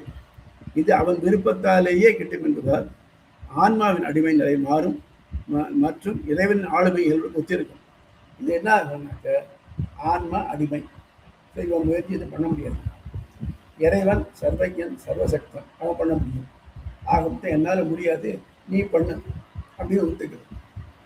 அப்படி ஒத்துட்டாத்தான் அவன் நம்ம பொருளை அவன் எடுத்துக்கிட்டு அவனுக்கு நல்ல வழி காட்டுறான். பெருமாள் சொல்கிறலையா, if he can be with us, who can be against us. ஒரு சின்ன போயம் வருங்க, அதில் படிச்சுட்டு அந்த மாதிரி he will take care of us completely. எப்படி ஒரு கை குழந்தைக்கு தாய் எவ்வளோ கனம் எடுத்துக்கிறாளோ அவ்வளோ தானே அவன் எடுத்துக்குவான். அந்த குழந்தை என்றைக்காவது அம்மா எனக்கு அது ஒன்று இது ஒன்றுன்னு கேட்குறதா, வாழ்க்கை கேட்க முடியாது. இதுதான் அழத்தான் தெரியும். அந்த மாதிரி சரணாகதனுக்கு வேண்டியது எல்லாத்தையும் இறைவனே பார்த்து பார்த்து செய்யலாம். அதனால் இறைவன் திருவள்ளுவத்துக்கு உகப்பாக இருக்கும். என்ன உகப்பாக இருக்கும்னாக்க, எந்த பிராணியும் பாருங்க தான் குட்டி போட்ட உடனே அதுக்கு எவ்வளோ பிரியமாக இருக்கு. அதே மாதிரி நம்ம அந்த நிலைமையில் இருந்தோம்னாக்க பகவான் ரொம்ப வேண்டியவாளாக இருக்கும். ஏன்னாக்க அந்த பிரணவத்தில் சொல்லிக்கல ஓங்கிற அர்த்தம் இருக்கு பாருங்க. அப்போ அவனை மட்டும் நம்பி இருக்குச்சு. ரைட், இவன் தாங்க தகுதிக்கலை, நம்ம தான் பார்த்துட்டு இருக்கான், அவன் நான் போயிட்டு அப்படின்னு அவன் மட்டும் வர்றான். இந்த சரணாகி தான் வேதத்தை விதிக்கப்பட்டுள்ள ஞாச வித்யை என்றும், நம்ம இதிலே ஸ்ரீபாஷத்தில் ஞாச வித்தியன்னு ஒன்று பார்த்தோம். ஞாச வித்யை என்றும் அதை வலியுறுத்தவே இதிகாசங்களான ஸ்ரீராமாயணம், ஸ்ரீ மகாபாரதம் எழுந்துள்ள என்றும் ராமானுசர் ஐயந்திரப்ப நிலைநாட்டினார். என்ன பாருங்க, ஸ்ரீராமாயணத்துக்கு பேரே சரணாகதி சாஸ்திரம்னு பேர். முதல்ல தேவர்கள் எல்லாம் பெருமாள்கிட்ட சரணம் அடைஞ்சார். அவள்லாம் பிரம்மாண்ட போனா, சிவனை கூட்டின்னு போனா, போய் எல்லாருமே சேர்ந்து பெருமாள்கிட்ட சரணாகதி அடைஞ்சார். அப்போ இந்த மாதிரி வரத்தை கொடுத்துட்டாரு, வேற யாரும் அவனை அழிக்க முடியாது, நீங்க தான் அழிக்கணும்னு உடனே ரைட்டு என்ன பண்ணோம், அவன் மனுஷன் வந்து மற்ற வேலை கேட்டுட்டான். ஆகவே நீங்களே மனுஷனா பிறந்து உங்களுக்கு பண்ணணும். சரி நான் பண்றேன் அப்படின்னு ஒத்துட்டார். முதல் சரணாகதி அதில் ஆரம்பிக்கிறது. கடைசியாக விபீஷண சரணாகதி. விபீஷணன் என்ன பண்ணா, ஆனாலப்பட்ட திரிலோகாதிபதியான ராவணனுடைய தம்பி, அவனுக்கு லங்கை செல்வமும் இருக்கு. அவன் அண்ணா பண்ண தப்புக்கு எவ்வளவோ எடுத்து சொன்னான், கேட்கல. சுனிவிஷ்டம் இதம் வாக்கியம் முக்தவந்தம் விபீஷணன் அபரவீத் பருஷம் வாக்கியம் ராவண காலசோதிதா. நல்ல வார்த்தையை பொறுக்கி எடுத்து இனிமையான வார்த்தைகளாக அவனுக்கு சொன்னான். அவன் தப்பை உணர்த்தினான். அதுக்கு எதிராக அவன் என்ன பண்ணான்னாக்க ரொம்ப கடுமையான வார்த்தைகளாக அவனை திட்டினான். திட்டினது மட்டும் இல்லாமல் வாம் திக் குல வாம்சக, என் கண்ணு இருக்காத கூட கேட் லாஸ்ட் அப்படின்னு. இப்போ நிலையை பார்ப்போம். அண்ணனும் பரட்டிட்டான், இங்கே வசதியாக இருந்தாச்சு இத்தனை நாளா. இப்போ எல்லாத்தையும் விட்டு ராவணன் நோக்கி வரான். ராவணன் நோக்கி வரச்சு என்ன அர்த்தம்னாக்க, ராமன் தன்னை ஏற்றுக்கோனா ஏற்றுக்க மாட்டானாங்கிறது தெரியாது. இன்ஸ்பைட் ஆஃப் இட் வரான். மேலே வந்து வானத்திலே நின்றுண்டு ராவனை பார்த்து, நான் ராவணனுடைய தம்பி, குவாலிஃபிகேஷன் இருக்கிறான் பாருங்க, நான் ராவணனுடைய தம்பி, அவன் பண்ணுறது பிடிக்காதனால நான் வந்திருக்கேன், நான் ராமன்கிட்ட சரணாகதி அடைய போகிறேன், என்னை வந்து அவர்கிட்ட கூட்டி விடுதோ அப்படின்னு சுக்ரீவன்ட்ட சொல்கிறான். சுக்ரீவன் என்ன பண்ணுறான்னாக்க ஒத்துக்க மாட்டேங்கிறான். யாரு இவன் வந்து அசுரன், ராட்சசன், அதுவும் நம்ம எதிரியுடைய தம்பி, சமயம் பார்த்து நம்ம கை தருத்துருவான், இவனை வந்து நம்ம ஏற்றுக்க கூடாது. ஒரு 4-5 பேர் சொல்கிறான் இவனை ஏற்றுக்க கூடாது, இவனை பரீட்சை பண்ணி சேர்த்துக்கணும் அப்படின்லாம் சொல்கிறான். ஆனால் கடைசி ஆஞ்சநேயனுடைய வார்த்தையை கேட்டார். ஆஞ்சநேயர் சொல்றார், அவனை ஏற்றுக்கிறது தான் நியாயம். ஏன்னாக்க அவன் தன்னால் முடிஞ்ச அளவுக்கு அவர் சொல்லியிருக்கான், எனக்கு தெரியும், ஏன்னா நான் லங்கைக்கு போயிருக்குச்சு, என்னை வந்து கொல்லப்படாது, அவன் கொல்லப்படாதுன்னு சொல்லி வந்தான். அதனால் இது வந்து ஞானம் உள்ளவன். அதுபோல் விபீஷணன் அது ராட்சச சேட்சிதா, விபீஷணங்கிறவனுக்கு விபீஷணத்து தர்மாத்மா அது ராட்சச சேட்சிதா, அவனுக்கு ராட்சச குணங்கள் எதுவும் இல்லாதவன், அவனை எடுத்துடணும். இன்னும் என்னன்னாக்க விபீஷணன் அவகிட்ட இருந்தான்னாக்க நம்ம அவனை ஜெயிக்க முடியாது. ஈசனன்னாக்க ஒருவன் நல்லவன் இருந்தாலும் சரி, நல்லார் ஒருவரே அவர்கள் எல்லாருக்கும் முடியும், அவருக்கு ஜெயிக்க முடியாது. அவன் அவருக்கு எடுத்துட்டோம்னாக்க அதுக்கு மேலே நமக்கு இங்கே இருக்கிறது எல்லாம் வானரங்கள்லாம் இருக்க, இதுக்கெல்லாம் ஏதாவது வில்லு அம்பு ஒன்றும் கிடையாது, எல்லாரும் கல்லும் மரம் தான் ஆயுதம் இருக்கு. அவன் எல்லா ஆயுதம் என்ஜாய் பண்ணிட்டு இருக்கான். அது மட்டும் இல்லாமல் அவனுடைய சேனை என்ன, அவனுடைய பலம் என்ன, பலம் என்பதுன்னா என்ன, இதெல்லாத்தையும் நல்லா தெரிஞ்சுக்கிட்டு அதுக்கேற்ற மாதிரி நம்ம வந்து அவன்கிட்ட பயன்படுத்திக்கணும். இதுக்கு ஒரு தான் சௌரியமாக இருக்கும். ஆக நம்ம வேண்டாமலே நமக்கு கிடைச்ச ஒரு ஒற்றன் கிடைச்சிருக்கோம், அவன் சேர்த்துக்கணும் சொல்கிறார். அதுபடி ராமர் சேர்த்துட்டார். அந்த மாதிரி சரணாகதி சாஸ்திரமா ராமாயணம் தான். சரணாகதி சாஸ்திரம் எனப்படும் ஸ்ரீராமாயணத்தில் விபீஷண சரணாகதியில் அவனை ஏற்க மறுத்த சுக்ரீவனை விட்டு அவனை அழைத்து வர சொல்கையில், இப்போ இதுதான் முக்கியமான பாயிண்ட் என்னன்னாக்க, போய் அவனை விபீஷணனை கூட்டிட்டார். 2 அடி போட்டிருக்கான். விபீஷணனை கூட்டார், சுக்ரீவனை கூட்டா திருப்பி, சுக்ரீவா நீ இப்போ அங்கே போய் விபீஷணன் தான் கூட்டின்பா. இல்லை சப்போஸ் ராவணனே இருந்தாலும் அவனுக்கு சேர்த்துக்கலாம் கேட்க வராது, திருப்பி அவனையும் கூட்டு வந்துடும். ஏன் அப்படின்னாக்க, சகிருதேவ பிரபன்னாய தபாஸ்மி தீச்சி ஆசதே அபயம் சர்வ பூதேபியோ ததாம் எதத் பிரதம். என்னுடைய விரதம், இந்த விரதத்தெல்லாம் நான் நழுவே மாட்டேன். ஒரே தரம் என்கிட்ட விழுந்துட்டு நீ ஏன் என்னை காப்பாற்றணும்னு சொல்லிட்டானாக்க நான் அவனை காப்பாற்றியே தீருவேன், அது நான் பெற மாட்டேன் அப்படின்ட்டான். ஆக மொத்தம் ராவணனே அவன் சரணாகதி பண்ணாங்க, அவனையும் காப்பாற்றான் இருப்பான். ஆழ்த்தவர் சொல்கையில், என்னை ஒரு முறையே சரணம் என்று அடைந்தவனையும் நான் கைவிடுவதில்லை. விபீடனை அல்லது ராவணனே ஆயினும் அழைத்து வா என ஏவினான் என்று ராமாசர் விளக்கினான். இதில் இன்னொன்று மகாபாரதத்தையும் பார்க்கலாம். மகாபாரத போர் 2 பக்கம் சேனைகள்லாம் அனுபவித்து நிற்கிறது. கண்ணன் அர்ஜுனன் தேரோட்டின்றான். அர்ஜுனனுக்கு ரொம்ப சந்தோஷம். ஆஹா, இந்த மாதிரி இந்த போருக்கு எத்தனை நாளாக எதிர்பார்த்துட்டு இருந்தோம், இந்த பழத்தை நாசம் பண்ணணும். அது மட்டும் இல்லாமல் தன் வில் மேலே அவனுக்கு ரொம்ப அளவுடந்த ஆசை, அளவுடந்த ஒரு பெருமை. கண்ணா, எங்கூட சண்டை போடுறது சமமாக இருக்கிற யார் இருக்கா பார்ப்போம், இந்த சேனையை வந்து தேரை கொண்டு போய் 2 சேனை நடுவில் நிறுத்து அப்படி பெருமாள் வச்சுனார். ஓ, உனக்கு இவ்வளோ அகங்காரம் இருக்கா அவனுக்கு, சரி வா பார்ப்போம் போய் நிறுத்தினார். இது மட்டும் தனக்கு எதிரியாக தெரிஞ்ச துரியோதனன், துரோணர், பீஷ்மர் இவ்வளவும் இப்போ எல்லாம் சொந்தக்காரர்களாக தெரிகிறார். துரோணர் தன் பார்ட்னர், பீஷ்மர் தன்னுடைய பார்ட்னர், துரோணர் தன்னுடைய ஆசிரியர், துரியோதனன் தன்னுடைய அண்ணா தம்பிகள். அப்புறம் பார்த்தான், சேச்சே இது தப்பு, இவ்வளோதான் கொண்டுட்டு நான் ராஜ்யம் அடையணுமா, தேவையா, இந்த கையெல்லாம் பிளட் சைன்டாக இருக்காதா அப்படின்னு மாறிச்சு. இப்போ இது மட்டும் தான்கிற எண்ணம் இருந்தது. இப்போ இதை பார்த்து லௌகீகத்தை பார்த்தோன்னு மாறிச்சு. மாறினதுக்கப்புறம் என்ன பண்ணினான்னாக்க, இந்த குழப்பத்தில் விழுவத்துக்கு சிஷ்யத்துவம் சாதிமாம் துவாம் பிரபன்னம், இந்த பிரபத்தி அவன் பண்ணுறான். முதல்ல நான் வந்து இந்த சிஷ்யத்தேகம், நான் உனக்கு சிஷ்யனாக இருக்கிறேன். சாதிமாம் துவாம் பிரபன், நான் என்ன பண்ணணும், நீ வந்து சாதிகள் நீ வந்து சொல்லணும் அப்படின்னு கேட்குறான். அப்புறம் தான் பகவத்கீதை வந்து நல்ல வழியை சொன்னான். அது மாதிரி அவன் முதல்ல துரியோதனன் அர்ஜுனன் கண்ணன்ட்ட சரணம் அடைஞ்சான். நான் பண்ண வேண்டியது என்ன, கண்ணன் ஆசீர்வாதம் பண்ணான், எழுந்துட்டு சண்டை போடுந்தான். அந்த ஆசீர்வாதம் பரிசுது. அதுதான் எத்தனை யோகேஸ்வர கிருஷ்ணன் எத்தனை பார்த்து தனுத்திரக தத்தஸ்ரீ விஜயபூதி திருவாநிதிர் பதினோமா அப்படின்னு அவள் 2 பேரும் ஒத்து போயிட்டாங்க. யாரும் ஜெயிக்க முடியாது உலகத்தில் அப்படின்னு சொல்லி, என்னை ஒரு முறையே சரணம் என்று அடைந்தவனையும் நான் கைவிடுவதில்லை. விபீடனை அல்லது ராவணனே ஆயினும் அழைத்து வா என ஏவினான் என்று ராமானுசர் விளக்கினான். மகாபாரதத்தில் போர் செய்ய தொடங்கிய அர்ஜுனனுக்கு கர்ம ஞான பக்தி நெறிகளை பறக்க உபதேசித்தும் அவன் தெளிவுறாத நிலையில் இந்த மாதிரி சிஷ்யத்தேகம் சாதிமாம் துவாம் பிரபன்னம் அப்படின்னு சொன்னதுக்கு அப்புறம் இதனால அர்ஜுனன் கண்ணன் பார்த்துட்டே இருந்தான். இது பயிர என்னை கேட்க மாட்டேங்கிறான், இது நல்ல வழி யாரும் கேட்க மாட்டேங்கிறான், நான் சொல்றதுக்கு எகன்ஸ்டாக எல்லாம் செய்கிறாங்க. இப்போ ஒருத்தன் கேட்டானே, எனக்கு ஒரு ஆடியன்ஸ் கிடைச்சேன் அப்படின்னு ஆரம்பிச்சு வரிஞ்சு சொல்லிகிட்டே வந்தான். 17 அத்தியாயம் முடிஞ்சு போச்சு. அத்தியாயம் தீரத்துக்குன்னா ப்ராக்டிக்கலும் தன்னை காமிச்சு கொடுத்தான், விடவும் பண்ணினதுக்கு அப்புறமும் அர்ஜுனன் வந்து தெளிவு விளக்கணம் கொடுத்த மாதிரி இருந்தான். அவனை பார்த்தாக்க கர்மயோகம் பண்ணலாம் போல் இருக்கு, ஆனால் அதில் இடைஞ்சிருக்கு போல் இருக்கு. அதோட ஞான வித்தியாவில் போல் இருக்கு, ஆனால் அதுலேயும் இடைஞ்சிருக்கு. பக்தி இப்படி ஒன்றா பார்த்து எடுத்து கழிச்சுட்டே வந்தாக்க எலிமினேட் ப்ராசஸில் எல்லாமே எலிமினேட் ஆகும். கொஞ்சம் வந்து இப்போ என்ன பண்ணுறது, இதை பார்த்த உடனே அவனுடைய மனசு ஓட்டத்தை அனுப்பிச்சுக்கிட்டு எல்லாம் மட்டும் கடைசியில் சொன்னான். 18வது அத்தியாயம் 66வது ஸ்லோகம். சர்வதர்மான் பரித்தியச்ச மாமேகம் சரணம் பிரஜா அகம்தா சர்வபாபேபியோ மோட்ச ஈஷியாமி மாசுச்சக. அதை பெருமாளே சொன்ன சாஸ்திரம். இதெல்லாத்தையும் விட்டுடும், கர்ம ஞானத்தை விட்டுடும், உன்னால் நான் பண்ண முடியாது. ஆனால் என்ன பண்ணுற, என்னை மாமேகம் என் ஒருவனையே, இந்த சரணாயத்துக்கு இவனையும் பார்க்குறேன் அவனையும் பண்ண முடியாது, இது 6வதுல பிடிச்சிக்கோ, என் ஒருவனையே சரணமாக அடை. நான் உனக்கு முக்தி அடைவதற்கு தடையாக இருக்கக்கூடிய எந்தெல்லாம் இருக்கோ எல்லாத்தையும் நான் போகி தானே தானாகவே போயிடும். ஒரு பெரிய குகை, வருஷக்கணக்காக யாரும் உள்ளே போகலை, ஒரே இருட்டாக இருக்குது. நம்ம போல கையில் டார்ச் எடுத்துகிட்டு போகிறோம், உடனே அந்த இருட்டு போய்டுறது.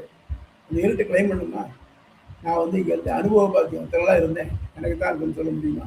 அந்த மாதிரி இந்த பாவங்கள்லாம் ஒன்று அமைச்சின்னு இருக்கு. நீ எப்போ வந்து என்ன சரணடையோ அப்போவே அது தானாக விலகினது. அந்த மாதிரி அர்ஜுனனுக்கு கர்ம ஞான பக்தி நெறிகளை பறக்க உபதேசித்தும் அவன் தெளிவுறாத நிலையில் மிகச் சுலபமான நெறியாக அவன் முன் தேரோட்டியாக நிற்கும் தன்னையே சரணடைந்து உய்யும் வழியை காட்டினான். அப்போ சொல்றச்சே சரணம் சொல்றச்ச நீ விஷ்ணு சரணமாடை நாராயண சரணான்னு சொல்ல, அகம் அகம் என்ன, அகங்கள் யாரு அப்படின்னாக்க கையும் உழவுகோலும் பிடித்த சிறுவாய்க்கேரும் சேனா தூளி தூசரிதமான திருக்கோயிலும் தேரிலே நாட்டின தேருக்கு கீழே நாட்டின திருவிகளுமாய் நிற்கும் வழி தஞ்சம் என்று காட்டினான். இதுன்னு பெரியவாச்சான் பிள்ளை இது பிளவாச்சார சொல்றார். இந்த கையிலே பிடித்த சிறுவாய்க்கரும் கடிவாளம் பிடிச்சிட்டு இருக்கான். முகம் கையிலே பிடித்த சிறுவாய்க்கரும் சேனாதுளி தூசரிதமான குழலும். அங்கே சேனையில் ஓடுறா தலைவர் பூரா தூசி முடிஞ்சிருக்கு குழலும். தேருக்கு கீழே நாட்டில் இதில் உட்காந்து காலை தொங்க விட்டுருக்கான். இப்படி முன்னாள் சாத்தியம் நிற்கிறேன் பாரு. உனக்கு கையாளா, உனக்கு அசிஸ்டன்ட், என்ன நீ அசிஸ்டன்ட் நினைக்காம என்ன சரணாகதி பண்ண, உனக்கு பண்ணுறேங்க. அதாவது உனக்கு சரணம் தரத்தக்கவன் நான் ஒருத்தன் தான். இங்கே ஒருத்தரும் கிடையாது. இவ்வளோ பேர்களை இந்த 18 லட்சம் வழியில் ஒருத்தரும் உங்களுக்கு வேறு பண்ண முடியாது, நான் பண்ணுறேன் அப்படிங்கிற பின்னரே தான் சிறந்த உரிய வழியை காட்டினார் என்பதை விளக்கினார். பின்னால் வந்த ஆழ்வார்களும் இவ்வழியே பின்பற்றி அவன் அடியடிந்து உயிர்ந்தனர். அதான் தேவையெல்லாம் சொன்னான் திருப்பி முன்னாடி முன்னடியார் காட்படுத்தாய் முன்னடியார் சேரடி. இங்கே திருச்சேரின்னு ஒரு திவ்யதேசம் கும்போணத்து பக்கத்தில் இருக்கு. திருமங்கை ஆழ்வார் அங்கே வந்தார். அப்போ இரவாயிடுத்து, பெருமாளை சேவிக்க முடியல. அங்கே ஒரு வீட்டு தென்னையில் படுத்துட்டு இருந்தார். படுத்துட்டு போது ராத்திரியில் யாரோ ஒரு சில கால் வச்ச மாதிரி இருந்தாங்க. திரும்பி மேலே பார்க்க, யார் நீர் காலை வைக்கிற, காலை எடுத்து நீ என்ன சேவிக்கு தானே வந்திருக்கேன், நான் தான் சாரநாதன், நான் தான் கால் வச்சேன், வை நம்ம கால் வேண்டாம் எனக்கு, நீ என்ன சேவிக்கு தானே வந்தப்பா ஏண்டா மாட்டேங்கிற அப்படி. இல்லை தஞ்சேரை எம்பெருமான் தாழ் தொழுவார் தாளங்கள் தலைமையில உன்னை யார் சேவிக்கலோ அவாதன்னு தான் தலைமையில் வரணும், உன்னை திருவிட எனக்கு வேண்டாம். அந்த மாதிரி பெருமாட்டு திருவடி தொண்டர் தொண்டர் தொண்டர் தொண்டர் திருவடி அந்த அளவுக்கு நமக்கு இப்போ அந்த வைஷ்ணவத்தில் அந்த நெய்ச்சி அந்த அளவுக்கு நமக்கு நீச்சபாகம் வரணும் நினைக்கிறான். பின்னால் வந்து ஆழ்வார்களும் இவ்வழியை பின்பற்றி அவன் அடியை அடைந்து உயிர்ந்தனர். ஸ்ரீ ராமானுசரின் மானசீக ஆச்சாரியரான ஆள வந்தார். தம் சோத்திர ரத்னத்தில் துதியில் தம் குறைவலை பகவான் திருவிழம்பு விண்ணப்பித்துக் கொண்டு தம்மை அங்கீகரிக்க வேண்டினார். ஆள வந்தார் ராமானுசருக்கு ஆச்சாரியர். அவர் சொல்றார், அமரியாதா க்ஷத்ரா சரமதி அசூயா பிரசவபூகு கிருதக்னோ முருமானி ஸ்மரபரவசோ வஞ்சனபரக நிசம்சா பாபிஷ்டா கதமிகதோ இவ்வளவு சொல்றார். 11க்கும் சொல்லிக்கிறார். அமரியாதக ஒரு ஒழுங்கு தெரியாது, யார்கிட்ட எப்படி நடக்க தெரியாது. க்ஷுத்ரா ரொம்ப தாழ்ந்தவன், இப்படின்னு ஒன்றா சொல்லி இவ்வளோலாம் பட்ட என்ன நீ வேற வழியே கிடையாது. இந்த மாதிரி அந்த இதெல்லாம் போக்கிக்கிறதுக்கு என்னால் இந்த ஜென்மத்தில் முடியாது. இந்த ஜென்மம் என்ன இன்னும் 10 ஜென்மத்தில் முடியாது. நீ என்ன கை கொண்டுதான் ஆகணும். அட்லீஸ்ட் என்னை பார்க்காட்டலாம். எங்கள் தாத்தா நாதவர்கள் இருக்கா இல்லையா, நாதமுனி விரோக்கிய சீத மக்கள் விமசிந்த ஈர்ப்பா, அவரை பார்த்தா எனக்கு கொடுக்கப்படாதா அப்படின்னு கேட்குறாங்க. அப்போது அவங்க ஒரு கேள்வி வரும், அவர் தான் உண்மையாக பண்ணலையோ, எல்லா வயசுலேயே துறவனை வாங்கிட்டாரு, அவர் எப்படி பண்ணியிருப்பாங்க. வாஸ்தவம் தான், இந்த பிறவியில் பண்ணாமல் இருக்கலாம். ஆனால் நம்ம எடுத்துக்கூடிய இந்த பிறவியானது இது எத்தனை பிறவிக்கு அப்புறம் வந்தது, அதை என்னடா பண்ணாலும் தெரியுமா நமக்கு. நேத்தியில் அப்படின்னா நம்ம சாப்பிட்டது ஞாபகம் இருக்க மாட்டேங்குது. இந்த ஜனம் அப்படி ஞாபகம் இருக்கும். நம்ம யார் அக்கௌண்ட் வச்சுருக்கோம், என்ன பண்ண பாவத்துக்கு, இந்த வரையிலாம் என்ன வச்சுருக்கோம் நம்ம இல்லை. ஆக அதிலெல்லாம் பண்ணியிருப்பேன் தெரிஞ்சு தெரியாமல். நம்ம நடக்கிறச்சே எத்தனை எறும்பு வகைராக்கள் பூச்சிகள் காலில் பட்டு மிதிப்படுறது யாருக்காவது தெரியுமோ, தெரியாது. அந்த மாதிரி என்னை அறியாமல் பண்ண குற்றங்கள் நிறைய இருக்கலாம். அறிஞ்சு பண்ணிருந்தாக்க நான் அட்லீஸ்ட் எனக்கு தெரியறதுக்கு வாய்ப்பு இருக்கு. நான் அறியாமல் பண்ண குற்றங்களை இருக்கும். இதெல்லாம் போகிறதுக்காகத்தான் உன் காலில் விழறேன். முன்னே விண்ணப்பித்தமை அங்கீகரிக்க வேண்டினார். முன்னோர் மொழிந்த முறை தப்பாமல் கேட்டு பின்னதனை தான் கை கொண்ட ஸ்ரீ ராமானுசர் தாமும் சரணாகதி அனுஷ்டித்தார். இந்த ஆளவந்தார் காட்டின வழியை அப்படியே பின்பற்றினார் ராமானுசர். என்ன பண்ணினாக்க இவரும் பெருமாளுக்கு முன்னால தன்னுடைய குறைகளை எல்லாத்தையும் சொல்லிக்கிறார். அவர் கொஞ்சமாக சொல்லி ஒரு பாட்டில் முடிச்சிட்டார் ஒரு ஸ்லோகத்தில். நான் இவர் சொல்கிறார் பிறகு பார்க்க போகிறேன், என்னெல்லாம் பாவம் பண்ண முடியும் அப்படிங்கிறது எல்லாத்தையும் புற சொல்கிறார். இவ்வளோ பாவம் நான் பண்ணியிருக்கேன், இதெல்லாம் தாண்டி சுவாமி ஒருத்தர் சொன்னாக்க இதை நான் அங்கீகரிக்கணும்னாக்க இதுக்கு குவாலிஃபிகேஷனாக சொல்ல வேண்டாமா, நான் அது படிச்சிருக்கேன் இது படிச்சிருக்கேன் எப்படி பண்ணிட்டேன்னு எனக்கு இதெல்லாம் இல்லை அப்படின்னு சொல்கிறேன். ஆனால் அவன் சரணம். ஆக பெருமாள் என்ன பண்ணுறாருனாக்க நம்மக்கிட்ட இந்த சோகாத தகுதிகள்லாம் இல்லாட்டா கூட உண்மையாக அவன் திருவடிகளை பற்றினாக்க நம்ம அவன் காப்பாற்றுறான்னு நிரூபிக்கிறதுக்காக சரணாகதி பண்ணினான். அதை விஷயத்தை விதித்தார். அதற்கென எழுந்தவையே இந்த கத்தியத்திரயம் என்னும் 3 கத்தியங்களின் கோவை. சரணாகதி கத்தியம், ஸ்ரீரங்க கத்தியம், வைகுண்ட கத்தியம் என்னும் மூன்றுமே சரணாகதி கத்தியம், மூன்றும் சரணாகதி கத்தியங்களாம், மூணுமே சரணாகதி தான் சொல்றது. அப்புறம் கத்தியம்னு என்ன அப்படின்னாக்க வசன கவிதை. முந்தின உரையாடல்கள் அப்படித்தான் இருக்கும். இதுக்கு பொருளதிகாரத்துக்கு குறையதன் அடியாருக்கு நல்லார் அப்படிங்கிற ஒரு சோலையை பற்றி டிஸ்கிரைப் பண்ணுறார். சந்தனமும் சண்பகமும் தேமாவும் தீம்பலவும் ஆசிரியும் அசோகமும் கோங்கும் மல்லிகையும் மரமும் மலர்ந்து அப்படின்னு ஆரம்பிச்சு வரிசையாக வருதுன்னு வருது. இதை பார்த்தா இது ப்ரோஸா இல்லை போயிட்ரியான்னு தெரியாது. என்னன்னாக்க போயிட்ரியில் ஒரு சந்தம் இருக்கும் அதில். ஆனால் போயிட்டு இருக்கக்கூடிய அந்த வெண்தலை, ஆசிரியர் தலை, கலித்தலை, இது வகைராக்கெல்லாம் இருக்காது. ஆனால் சந்தம், இந்த ரிதம் இருக்கும். அது கத்தியம்னு பேர். கத்தியம் கவீனாம் நிகழம் பதந்தி அப்படின்னு சம்ஸ்கிருத ஒரு பழமொழி உண்டு. அதாவது உண்மையான கவி அப்படிங்கிறது யாருனாக்க ஒழுங்காக கத்தியம் பாடுறவன் தான். தெரிஞ்சு நமக்கு அடியனுக்கு தெரிஞ்சு வச்சுக்கலாம். நம்ம 3 கத்தியம் இருக்கு. எம்பெருமானோட இந்த சரணாகத்தியங்கள் போகும். அதை தவிர்த்து திருவேங்கட கத்தியம் இருக்கு, திருப்பதியை சொல்லிட்டு இருக்கேன். அதை தவிர்த்து சுவாமி வேதாந்த தேசிகம் சாதிச்ச ரகுவீர கத்தியம், ரகுவீர வரவர மகாதேவ இப்படி ஆரம்பிச்சு மகாவீர தௌதேரியன்னு ஆரம்பிச்சு ரொம்ப டங் ட்விஸ்டர் இல்லையா, அது டங் ட்விஸ்டர் முழுக்க அவருடைய உயர்ந்த அந்த சம்ஸ்கிருத பாஷையுடைய பாண்டித்தியம் தெரியும்படியாக அதை பண்ணியிருக்கேன். அதை நீங்கள் சில பேர் சொல்லி கேட்டு பார்க்கணும். நமக்கு சொல்கிறது நமக்கு நாடு பரண்டே போய்டும். நமக்கு அந்த மாதிரி அவ்வளோ அழகாக இருக்கும். இந்த மாதிரி இந்த கத்தியங்கள் அவன்கிட்ட நமக்கு கொண்டு சேர்க்கறதுக்கு உதவி பண்ணுறது. இன்னொன்று என்னன்னாக்க ஒவ்வொரு ஊர்லேயுமே பெருமாளுக்கு திருமஞ்சனம் பண்ணுறச்சு திருமஞ்சன கத்தியம், அதை கட்டியம்னு சொல்லுவாங்க. திருமஞ்சன கட்டியம்னு சொல்லுவாங்க. அதுவும் கிட்ட வசன கவிதையில் தான் அமைஞ்சிருக்கு. அது அந்த ஊருக்கு ஏற்ற மாதிரி மாறுபடுறது. ராமானுஜருக்கு தனியார் திருமஞ்சன கட்டியம் இருக்குது, அவருடைய அழகை பற்றி சொல்கிறது. அது மாதிரி கத்தியம்ங்கிறது வசன கவிதை. அதனால அது அந்த பாணியில் இதை அமைச்சு இந்த நூலை அமைச்சிருக்கேன். அப்புறம் பேஜ் 6 முதல்ல யார் இந்த நூலை பண்ணினாரோ அவர்கிட்ட நம்ம சரணம் பூந்துடணும். அப்போ தான் அவருடைய அருள் நமக்கு கிடைக்கும்.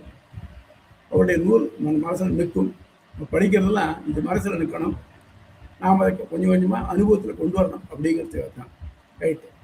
யோ நித்தியம் அச்சுத பதாம்புஜ யுக்ம ருக்ம யாமோகதஸ்ததிதராணி திரணாயமேனே அஸ்மத் குரோர் பகவதோச தயைக சிந்தோ ராமானுஜஸ்ய சரணம் பிரபத்தியே.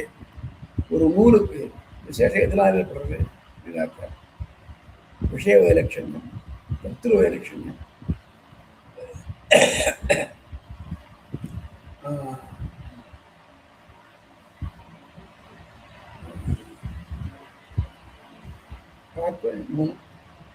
அந்த இந்த நூல் எதை பற்றி சொல்கிறதோ அதனுடைய சிறப்புனால யார் சொன்னாலும் அவளை இன்னொன்று இந்த சொல்லப்பட்ட அழகு, இந்த 3மே இதில் இருக்குது. விஷயம் சரணாகதி முக்கியமானது. பக்திரு ராமானுஜர் சொன்ன பாணி இருக்க அது ரொம்ப அழகு. ஆக இதுக்கு சொல்ல இலக்கணப்படி எல்லா அழகும் சேர்ந்தது இந்த சரணா கத்தியத்திரயம். இந்த தனியனுடைய பொருள் எந்நிலையிலும் அடைக்கலம் பொருந்தவர்களை கைவிடாதவரான அச்சுதன். அச்சுதன் அப்படிங்கிறதுக்கு அர்த்தமே ச்சு அப்படின்னா நழுவுறது, டு ஸ்லிப் ஆஃப். அச்சுதன்னாக்க தன்னை அடைந்தவர்களை நழுவ விடாதவன். இதில் பார்த்தோம் இல்லையா, நட்சப்பர ராவத்தின் கடைசி சூத்திரம் பார்த்தோம். ஏன்னா சந்தேகம் வந்தது, இவ்வளோதான் கஷ்டப்பட்டு போய் நாங்கள் பரவாயில்ல போய் அடைஞ்சிட்டேன், கடைசியாக அதை திருப்பி போய் அனுப்பிச்சுட்டா என்ன பண்ணுறது அப்படின்னாக்க இல்லை, அனுப்ப மாட்டான், விடவே மாட்டான். யாராவது வரமாட்டான்னு பார்த்துட்டு இருக்கான், வந்தானே விடவே மாட்டான் அப்படின்னு சொன்னா இல்லையா. அச்சுதன் அடைக்கலம் புகுந்தவர்களை கைவிடாதவனான அச்சுதனுடைய ஒளிவிடும் இணையடி தாமரைகளை எப்பொழுதும் மாறாத காதலுடையவர் எவரோ. நம்ம ஆரம்பிச்சே என்ன பண்ணுறோம், அச்சுதாயனமா, அனந்தாயனமா, கோவிந்தாயனமா, நீ என்னை கைவிட மாட்டேன்னு தான் பண்ணுறோம் ஆரம்பிக்கிற முதல்லையே. உலகியற் பண்டங்களை இன்னும் துரும்புக்கு இணையாக மதிப்பவர் இவரோ. ரொம்ப முக்கியமான உதாரணம் எப்படின்னாக்க ஸ்ரீரங்கம் கோயிலில் விசேஷமே அந்நியிலிருந்து எண்ணிமட்டில் பிரசாதம் தான். ஆனால் நிர்வாகம் பண்ணிட்டு இருந்தவர் எம்பெருமானார் அவர் காலத்தில். அவர் இந்த பிரசாதத்தை அவர் சாப்பிட்றதில்லை, வெறும் பிக்ஷை எடுத்து தான் சாப்பிட்டுட்டு இருந்தார். அப்போ தன்னுடைய கண்ட்ரோல்ல இருக்கக்கூடிய கோவில்ல எந்த பெருமாள் மேல பாதிச்சு அப்படியே கைங்கரம் பண்ணிட்டு இருக்காரோ அவருக்கு கோஷ்டி பிரசாதமாக கிடைக்கிறத தவிர்த்து தான் அந்த பிரசாதத்தை எடுத்து தான் சாப்பாட்டுக்கு வச்சுக்கிறது இல்லை. அதுக்கு பதிலாக பிக்ஷை எடுத்து தான் சாப்பிட்டு இருக்கார். அதனால உலகியற் பண்டங்கள் துரும்புக்கு இணையாக தன்னுடைய சாப்பாட்டுக்கே இதை நம்பலேன்னாக்க மற்றவத்தை கவலைப்படுவாரா? அவரே அடியனுடைய அஞ்ஞானத்தை முற்றிலும் ஒழித்து அடியனுக்கு இறைவனாக விளங்குவது வரும். அடுத்தது என்னன்னாக்க, எனக்கு பகவானுக்கு தெரியாது, ஆனால் ராமானுஜர் தெரியும். ஏன்னா இவர் தான் எனக்கு பகவானை காட்டி கொடுத்தார். ஆசச் எனக்கு தெரியாதவங்களோட தெரிஞ்சதை பார்த்துக்கிறேன். நான் அவர் எவரோ இறைவனை ஒத்து கருணை கடலாக விளங்குவோர் வரும். கருணை கடல்னா கருணையங்கடல் தான். எப்படின்னாக்க எல்லாருக்கும் என்ன பாடம் சொல்லிவிட்டார். அவர்கிட்ட கிட்டத்தட்ட 774 சிம்மாசனங்கள், 700 சிஷ்யர்கள், 900 பெண்கள் படிச்சிருக்கா. அவர்கிட்ட வெள்ளம் எடுத்துருக்கா. எல்லாருக்கும் இதை ரகசியத்தில் சொல்லியிருக்கார். எப்படி கோபுரத்துக்கு திருக்கோஷத்துக்கு கோபுரத்துக்கு மேலே சொல்லியிருக்கார். ஆசையுடையோருக்கெல்லாம் அருளுக, யாருக்கெல்லாம் உலக வாழ்வில் இன்ட்ரெஸ்ட் இல்லாமல் பரமோதம் போனங்கிற இன்ட்ரெஸ்ட் இருக்கோ அவன் மட்டும் வாங்கும் அப்படின்னு சொல்லியிருக்கார். எப்படி தன் குருவுடைய ஆజ్ఞையை மீறி பண்ணியிருக்கேன். குரு கூப்பிட்டு கோவப்பட்டு கேட்டார், நான் அவனுக்கு எவ்வளோ சொன்னேன், என்னை 18 முறை அலக்கழிச்சப்பறம் தானே சொன்னேன். நீ அந்த மாதிரி ஜெகசத்தை காப்பாற்ற வேண்டாமா, நீ என்னுடைய ஆணையை மீறிட்டியே, உனக்கு என்ன ஆகும்? நான் நரகத்துக்கு போகணும். நரகத்துக்கு போகணும்னு தெரிஞ்சிடும் அப்படின்னு அடியேன் நிச்சயமாக நரகத்துக்கு போகிறேன். ஆனால் இந்த அர்த்தத்தை யார் தெரிஞ்சுக்காளோ அவள்லாம் பரவத போக வேண்டிய. நான் அர்த்தம் தெரிஞ்சுட்டு நான் மட்டும் பரவத போய் என்ன பிரயோஜனம்? நான் நரகத்துக்கு போனாலும் பரவாயில்லை, இவா எல்லாரும் சொத்துக்கு பரவத்துக்கு போகல இல்லையா அப்படின்னா. அப்போ தான் ஆச்சாரியா அவருக்கு என் பெருமானாரே, எனக்கு இந்த எண்ணம் தோணலையே, எனக்கே பெருமானம் உள்ளவரே அப்படின்னு அவர் ஆச்சாரியால் பாராட்டப்பட்டவர் என் பெருமானார். அப்படிப்பட்ட ராமானுஜ இணையடிகளை அடியேன் நெறியும் இலக்குமாய் முழுமையாக பற்றுகிறேன். நெறி அவன் தான் வழிகாட்டணும், அவன் தான் இலக்கமாக்கணும். ஒரு ரொம்ப இதான முரட்டு பசு, அது கட்டுத்தெல்லாம் அறுத்துன்னு ஓடி போயிடுது. அதை பிடிச்சி கொண்டு வரணும். என்ன பண்ணுறது? ஈஸியாக வராது. அதுக்காக கொஞ்சம் புல்லு கட்டு எடுத்துன்னு போய் அதை முன்னாடி காமிச்சா புல்லை சாப்பிட்டவங்க ஆசையில் வரும். அதை அப்படியே எடுத்துன்னு வந்து கட்டுத்தரையில் வச்சு கட்டிட்டு அந்த புல்லையாக அது போட்டுருக்கோம். இப்போ எங்கேயோ போன மாட்டை இந்த கட்டுத்தறி மட்டும் கொண்டு வச்சது எது? அந்த புல். அதுக்கு வழி. ஆனால் அதுக்கு இலக்கா இருக்கிறது அந்த புல்லு தான். ஆகவே நெறியும் இலக்குமா அவனே ஆறான். இதில் பார்க்க முடியாது. சேது உண்மானாத்துன்னு பகவான பாலம்னு சொல்கிறேன். சரி, பாலமும் அவன் தான். அதாவது நம்ம இந்த கரையில் இந்த கரையில் கொண்டு ஒரு பாலமும் அவன் தான். அடைய வேண்டிய இலக்கும் அவன் தான் அப்படின்னு பார்க்க முடியாது. அது ஞாபகம்.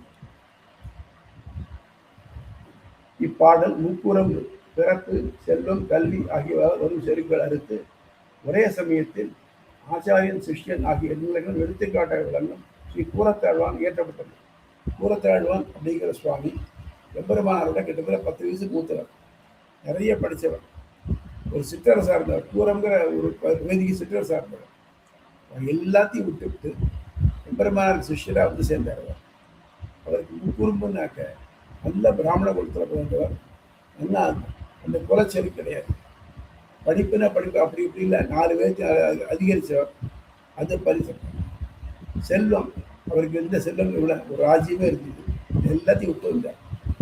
அவர் பூரத்திலிருந்து ஸ்ரீரங்கத்துக்கு ராமானுஜருடைய சிஷ்யர் ஆகணுங்கிற எண்ணத்தில் வரைச்ச அவருடைய பத்தினியை கூட்டின்னு வந்தார். அந்த அம்மா பேர் ஆண்டாள். இந்த வரைச்சியை காட்டு வழியாக வரைச்ச அவர் தன் புருஷனை பார்த்து கேட்டார், இங்கே திருடர் பயம் உண்டான்னு கேட்டார். அதையே நீ கேட்குற அப்படின்னா, இல்லை, இங்கே பிறந்த நாள்லேருந்து தங்கத்தட்டில் வந்து எதுவும் சாப்பிட தெரியாது, ஆனால் ஒரு ஒரு தட்டு எடுத்து வச்சிருக்கேன் சாப்பிட்றதுக்கு. எங்கே அதை காட்டுன்னார். காமிச்சார். வாங்கினார், விட்டு எறிஞ்சார். இனிமேல் வா, ஒன்றும் பயம் இருக்காது, வா போகலாம் வா அப்படின்னார். சொல்லலையா, மடியில் கணம் இருந்தாக்கான வழியில் பயம் ஒன்றுமே இல்லை பாரு. அந்த அளவுக்கு உலகத்தில் விரக்தி உள்ளவர். முக்குறும் அறுத்தவர். முக்குறும் அறுத்து ஒரே சமயத்தில் ஆச்சாரியன் சிஷ்யன் ஆகிய நிலைகள் எடுத்துக்காட்டாக விளங்கும் ஸ்ரீ கூரத்தாழ்வான் இயற்றப்பட்டது. இவர் லட்சம் கிரந்தங்கள் உள்ள பிரம்மசூத்திர விளக்கு உரையாட போதாயன விருத்தியை ஓரிரு நாட்களிலே மனப்பாடம் செய்து ராமானுசருக்கு சீபாஷி மனித உஷாத்துணையாக இருந்தார். ராமானுசர் இவரும் தான் போய் காஷ்மீரத்துலேருந்து சரஸ்வதி பண்டாரத்துலேருந்து இந்த போதாயன விருத்தியை வாங்கிட்டு வந்தார். ஆனால் என்ன பண்ணா, அங்கே இருக்கிற எல்லாரும் ராஜாவோ கொடுத்துட்டான். ஆனால் அங்கேருந்து பண்டிதர்கள்னா வர வீட்டில் அவளை வந்து இப்படியும் போயிட்டான். ஐயோ கையில் கிடச்சிருக்கிறா போச்சு, பல்லில் பட்டு தெரிஞ்சார் போல ஆயிடுச்சுன்னு. இதோட கவலைப்பட வேண்டாம், சுவாமி தூங்கிட்டு இருந்துச்சு, நான் அதை கூட படிச்சுட்டேன். இந்த கிட்டத்தட்ட 1,00,000 கிரந்தம் இருக்குது, அதை போல மனப்பாடம் இருக்குன்னு அப்படியே சொல்கிறேன். அந்த அளவுக்கு சிறப்பு பெற்ற கூறத்தை இருந்ததுனாலே இது இயற்றப்பட்டது. புரியுறது? அது இது மட்டும் சந்தேகம் தான் கழுவோம்.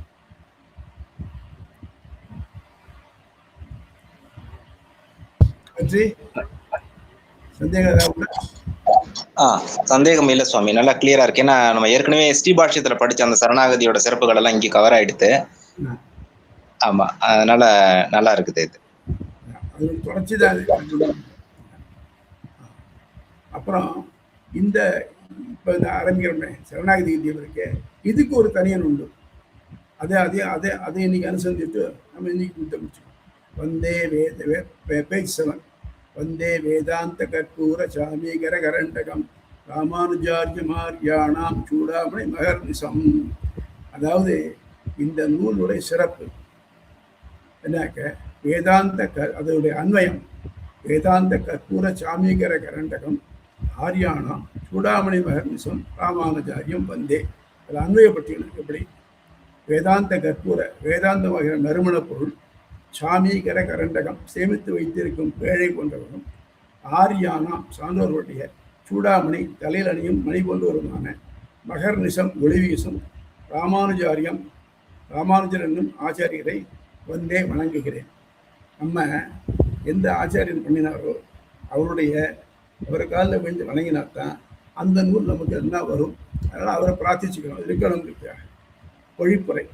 நறுமணம் வீசும் வேதாந்த பொருளை சேமித்து வைக்கும் பொறுப்பேழையும், சான்றோர்களுக்கு தலையில் விரும்பி சூடும் ஒளிவிடும் மணியும் போன்றவருமான ஆச்சாரியர் ராமானுஜரை வணங்குகிறேன். ஆக எல்லா நமக்கு வேதாந்தம் முழுக்கப்படுத்தி கிரகிச்சு அதை படிக்க முடியாது. அதை நமக்காக பண்ணி அதை காரண காரியங்களோடு எடுத்துரைச்சு சீபாஷியம் 4 கிரந்தங்களை பண்ணி நல்வழி காட்டினவர். அப்படிப்பட்ட ராமானுஜரை நான் வணங்குகிறேன். உள்வரும் இயல்பாக மனம் வீசும் வேதாந்தத்துக்கு நல்லதுதான். ஏன்னா வேதத்துக்கு வேத மாதான்னு பேர். ஒரு தாய் எப்படி தன் குழந்தைகள் நல்லதையே நாடுவதோ அதே மாதிரி நல்லதை மட்டும் நாடக்கூடியது வேத மாதம். ஆனால் அது சில பேர் இதை பற்றி அவ தன் இஷ்டப்படி பொருள் சொல்லி அதை பூரா திரிச்சுட்டான். இப்போ என்ன ஆகுது? சாதாரண மனுஷனுக்கு இது சரியா அது சரியா அது சரியான்னு தோணும். இன்னைக்கு நம்ம நிகழ்ச்சியால் பார்க்குற முடியாது. ஒருத்தர் சொல்றவோ அது சரியாக சொல்றது இல்லையா, அந்த மாதிரி பண்ணியிருக்கோம். ஆனால் உண்மை நிலை எடுத்து சொன்னவர் எம்பெருமானார் தான். இயல்பாக மனம் வீசும் வேதாந்தம் மந்த மதியாளர்களால் மனமற்றது போலவும் வேத மறுப்பாளர்களால் குருநாட்டம் வீசுவதாகவும் ஆயிற்று. என்னாச்சு? இன்னொருத்தன் வேதமாவது ஒன்றாவது இல்லையா, நீ உலகத்தை வந்திருக்கே இல்லையா, எல்லா சௌக்கியமாக அனுபவிச்சுட்டு போ, அவ்வளோதான். பாவமாவது புண்ணியமாவது அப்படின்னு சொல்கிறவாள் கழியும். அந்த மாதிரி இருக்கிறாள். அந்த குற்றங்களை விலக்கி மீண்டும் அந்த மனத்தை மெய்ப்பொருளை நிலைநிறுத்தியதால் ராமானுஜர் சான்றோர் தலைமையில் கொள்ளும் ஆச்சாரியவரானார். அதனால் என்ன பண்ணாங்க, இந்த அதனுடைய தீம்புல எல்லாத்தையும் நீக்கிட்டு அதை சுத்தப்படுத்தி நமக்கு இன்னைக்கு நம்ம பயிலும்படியாக கொடுத்ததுனால இந்த ராமானுஜர் ஆச்சாரியர் நம்மாலே வணங்கத்தக்கவராக ஆகிறார் அப்படின்னு முடிக்கிறார். புரியுறதா? இது மட்டும் இப்ப இது மட்டும் என்னெல்லாம் சந்தேகம் இருக்கு எல்லாரும் கேட்டுருந்தோம். அடியன் தாசன் சுவாமி இப்ப வந்து ஞாச வித்தியை நம்ம வாசிச்சிருக்கோம். அந்த அடியனுக்கு வந்து அந்த பரக் ஞாச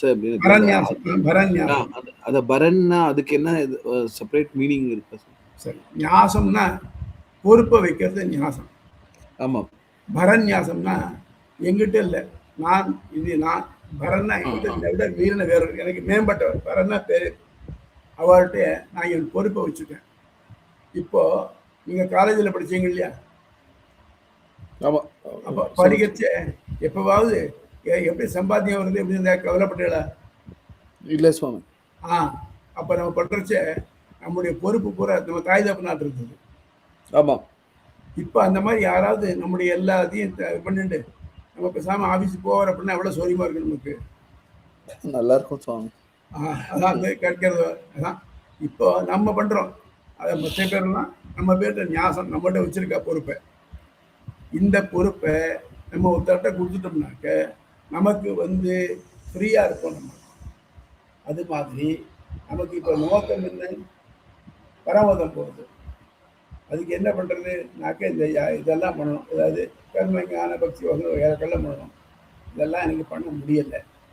அப்போ என்ன பண்றேன், இந்த பொறுப்பை அதாவது என்ன நல்ல வழி சேர்த்து அடைவித்துக் கொள்ள பொறுப்பை நீயே வச்சுக்கலாம். ஏன் அப்படின்னாக்க வைகுந்தம் தரதுங்கிறது நம் முயற்சினால அல்ல, அவனுடைய கிருபையால மட்டும்தான். நற்றினர் துழாயும் நல்கியோ நல்லதை ஏறுதல் பெரிதோ கீறு பெரு துறக்கம், இது பரிபாடல வருது.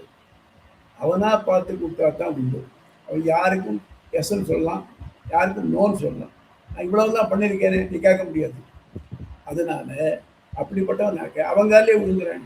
அப்பா எனக்கு நீ என்ன பண்ணணும் என்ன பண்ணணும் தெரியாது, எனக்கு என் பொறுப்பை நீயே பார்த்துக்கோ அப்படின்னு சொல்லிட்டாங்க. அவன் அந்த பொறுப்பை தம்ப வேலையில் எடுத்துக்கிட்டு நம்ம நல்வழி அடைவுக்கு அவன் பண்ணிட்டு இருக்கான். அதான் பரன் ஞாசம். புரியுதா? அடியன் தாசன். வேற உமா உங்களுக்கு சுவாமி அதுலயே சப் ஃபர்தர் கொஸ்டின் சுவாமி. இப்போ வந்து பரஜ்ஞாசம் நல்லா புரியுது சுவாமி. பகவான் கிட்டே பொறுப்பு ஒப்படைச்சிடுறோம். ஆனாலும் அவரவருக்கு விதித்த வர்ணாசிரம தர்மத்தையும் நம்ம பண்ணணும். அது ஆராதனை ரூபமா பண்ணி பகவானுடைய முக உல்லாசத்துக்காக பண்ணணும் அப்படின்னு சொல்லப்படுது. அப்போ பேரலையும் வந்து பார்த்தீங்கன்னா ஒரு பக்கம் பகவான் கிட்ட பொறுப்பை ஒப்படைச்சிட்டு இருந்தாலும் கூட அவன் விதித்தபடி வர்ணாசிரம தர்மத்தையும் ஒருத்தன் வந்து சைமல்டேனியஸா வந்து அனுஷ்டிச்சே ஆகணும் அப்படின்றது. ரெண்டுமே வந்து பேரலா நடக்கணும் அப்படின்றது தான் புரிதல். கரெக்டா சுவாமி? நான் அதுக்கு இருக்கு என்னுடைய கர்மாக்களை ஒழுங்கா செஞ்சு அதனாலேயே முக்தி அடைவேன் அப்படின்னு கர்ம யோகம். முக்திக்காக நான் கர்மா பண்ணலை, வேற வழி இல்லை. இந்த உலகத்துல வந்திருக்கேன், நான் செய்ய வேண்டிய கர்மாக்கள் சிலது உண்டு. அதான் வர்ணாசிரமங்கள், அதை நான் செய்யறேன், அவ்வளவுதான். அது செய்யறதுனால அதனுடைய நல்லதோ தீயதோ எனக்கு வராது. அதுலயும் அந்த பொறுப்பு இருக்கு இல்லையா, செய்யறது மட்டும்தான். அண்ணா யோஜனை பண்ணி செய்ய வேண்டியதான் என் பொறுப்பு. இதனுடைய நல்லதோ தீயதோ வருதெல்லாம் பகவான் பொறுப்பு அப்படின்னு. இதுவும் பரன் ஞாசம் தான். ஆக நான் இந்த உலகத்துல எனக்கு விதிக்கப்பட்ட கர்மாக்களை செய்ய வேண்டியது என் கடமை, அதை நான் செய்கிறேன். அதனால வரக்கூடிய எந்த விளைவுகளுக்கும் நான் பொறுப்பாளன் அல்ல அப்படிங்கிறது பரநியாசம் தான். அதாவது திருவித தியாகத்தோட கர்ம ஞான பக்தி. சாப்பிட்டுதான் ஆகணும், நம்ம சாப்பிட்டுதான் ஆகணும், சாப்பிடணும், சம்பாதிச்சுதான் ஆகணும். இதெல்லாம் வேற வழியே கிடையாது. கல்யாணம் பண்ணாச்சுன்னா குடும்பத்துக்காக தான் ஆகணும், வேற வழி கிடையாது. அதனால இதெல்லாம் பண்ணித்தான் ஆகணும். ஆனால் நான் இதெல்லாத்தையும் விட்டுட்டு சன்னியாசியை போகிறது சொல்லக்கூடாது. கடமை உலகத்து கடமை இருந்துச்சே விட்டுட்டு சன்னியாசியை போகிறது தவறு. அது நிறைய இடத்துல விளங்கியிருக்கேன். அதனால நம்ம கடமைகளை இங்கே பார்க்கணும். கடமைகளை பார்க்கச்சு அதில் ஆழ்ந்து போயிடக்கூடாது. அவருடைய நன்மை தீமைகளை அவனுக்கு விட்டுட வேண்டியது. அவன் என்ன மோட்சம் அடைகிறதுக்கு அவனே எனக்கு கத்திட்டு இருக்கிறது. தாமரைகளை தண்ணீர் போல் நம்ம இருந்துட்டு கடைசியில் அவன் திருவிடை அடைகிறது தான் நோக்கம். அதுதான் இந்த நம்முடைய சாஸ்திரங்கள் எல்லாம் சொல்றது, அதுதான் சொல்றது.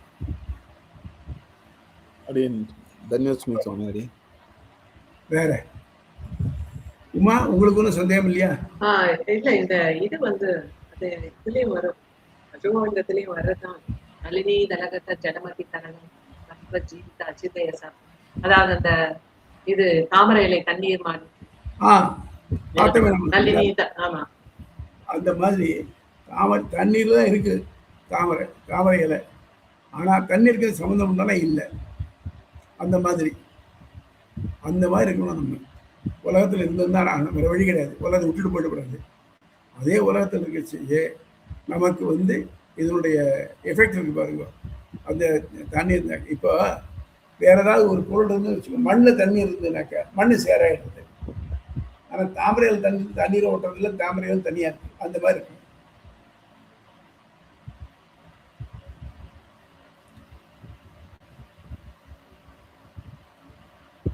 இதுல இப்ப இருக்கிற குரூப்ல யாராவது அதுல வராத இதுல வந்திருக்காரா? எம்மா வெற்றி ஒரு மேடம் இருக்கிறாங்க, லலிதான்னு ஒரு மேடம் இருக்கிறாங்க, அது எனக்கு கன்ஃபார்மா தெரியல. அப்புறம் பாலான்றவர் வந்திருந்தார், நம்ம உங்க வீட்டுக்கு வந்திருந்தாரு அங்க. சரி சரி தெரியும் உங்களுக்கு. அப்புறம் மத்தவங்க எல்லாரும் வந்தவங்க மாதிரி தான் இருக்கு சுவாமி. சரி, வேற எந்த சந்தேகம் இல்லையே? சுவாமி, இப்போ முதல் வகுப்புல நம்ம வந்து தாயாரை முன்னிட்டு அவர் சரணாகதி பண்றார் அப்படின்ற மாதிரி பார்த்தோம். ஆமா. இப்போ தாயாரை முன்னிட்டு பண்றதுக்கு வந்து முதல்ல வந்து பிரம்மம் ஒன்றுதான் சொல்லியாச்சு, பெருமாள் தான் பிரம்மம். ஆமா ஆமா.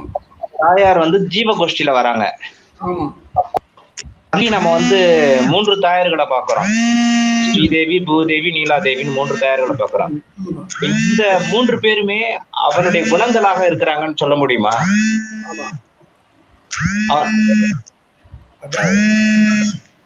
சவுண்ட் வருது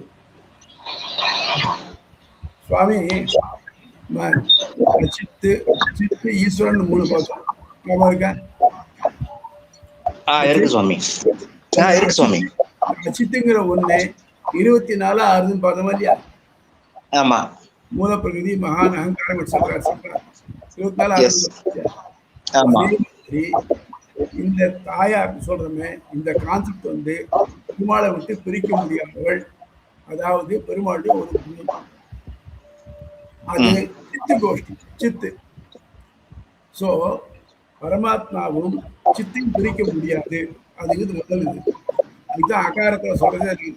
இது சொல்லி வந்த வருங்க, ஆ ஊமால ஆங்கிறது நாராயணத்தை காட்டுவதும் அது நமக்கு காரணமாகவும் லட்சணமாகவும் இருக்கிறது. நம்ம பெற்றோர்கள் போல பெரும்பாலும் தாயாரும் சேர்ந்த ஒரு மிதனத்தை தான் காட்டுன்னு சொன்னேன், ஞாபகம் இருக்கா? மிதன கிளாஸ்ல சுவாமி. ஆமா சுவாமி,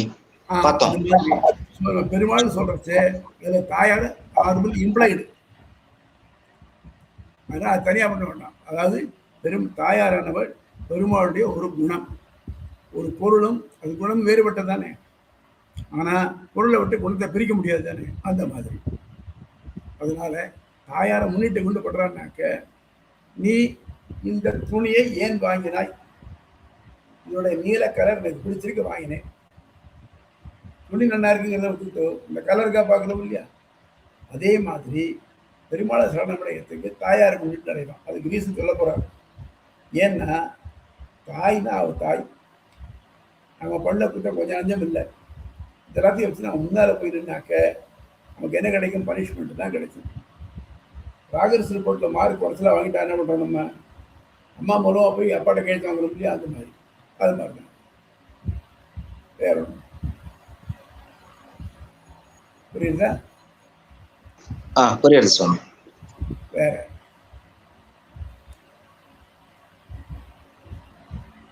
சரி, இதை முடிச்சுக்கலாமா? முடிச்சுக்கலாம் சுவாமி. ஆழ்வார் எம்பெருமான அபியத்திலே சரணம், எம்பெருமான திருவிழிலே சரணம். தாசன் சுவாமி. அடியன் தாசன். தாசன் சுவாமி.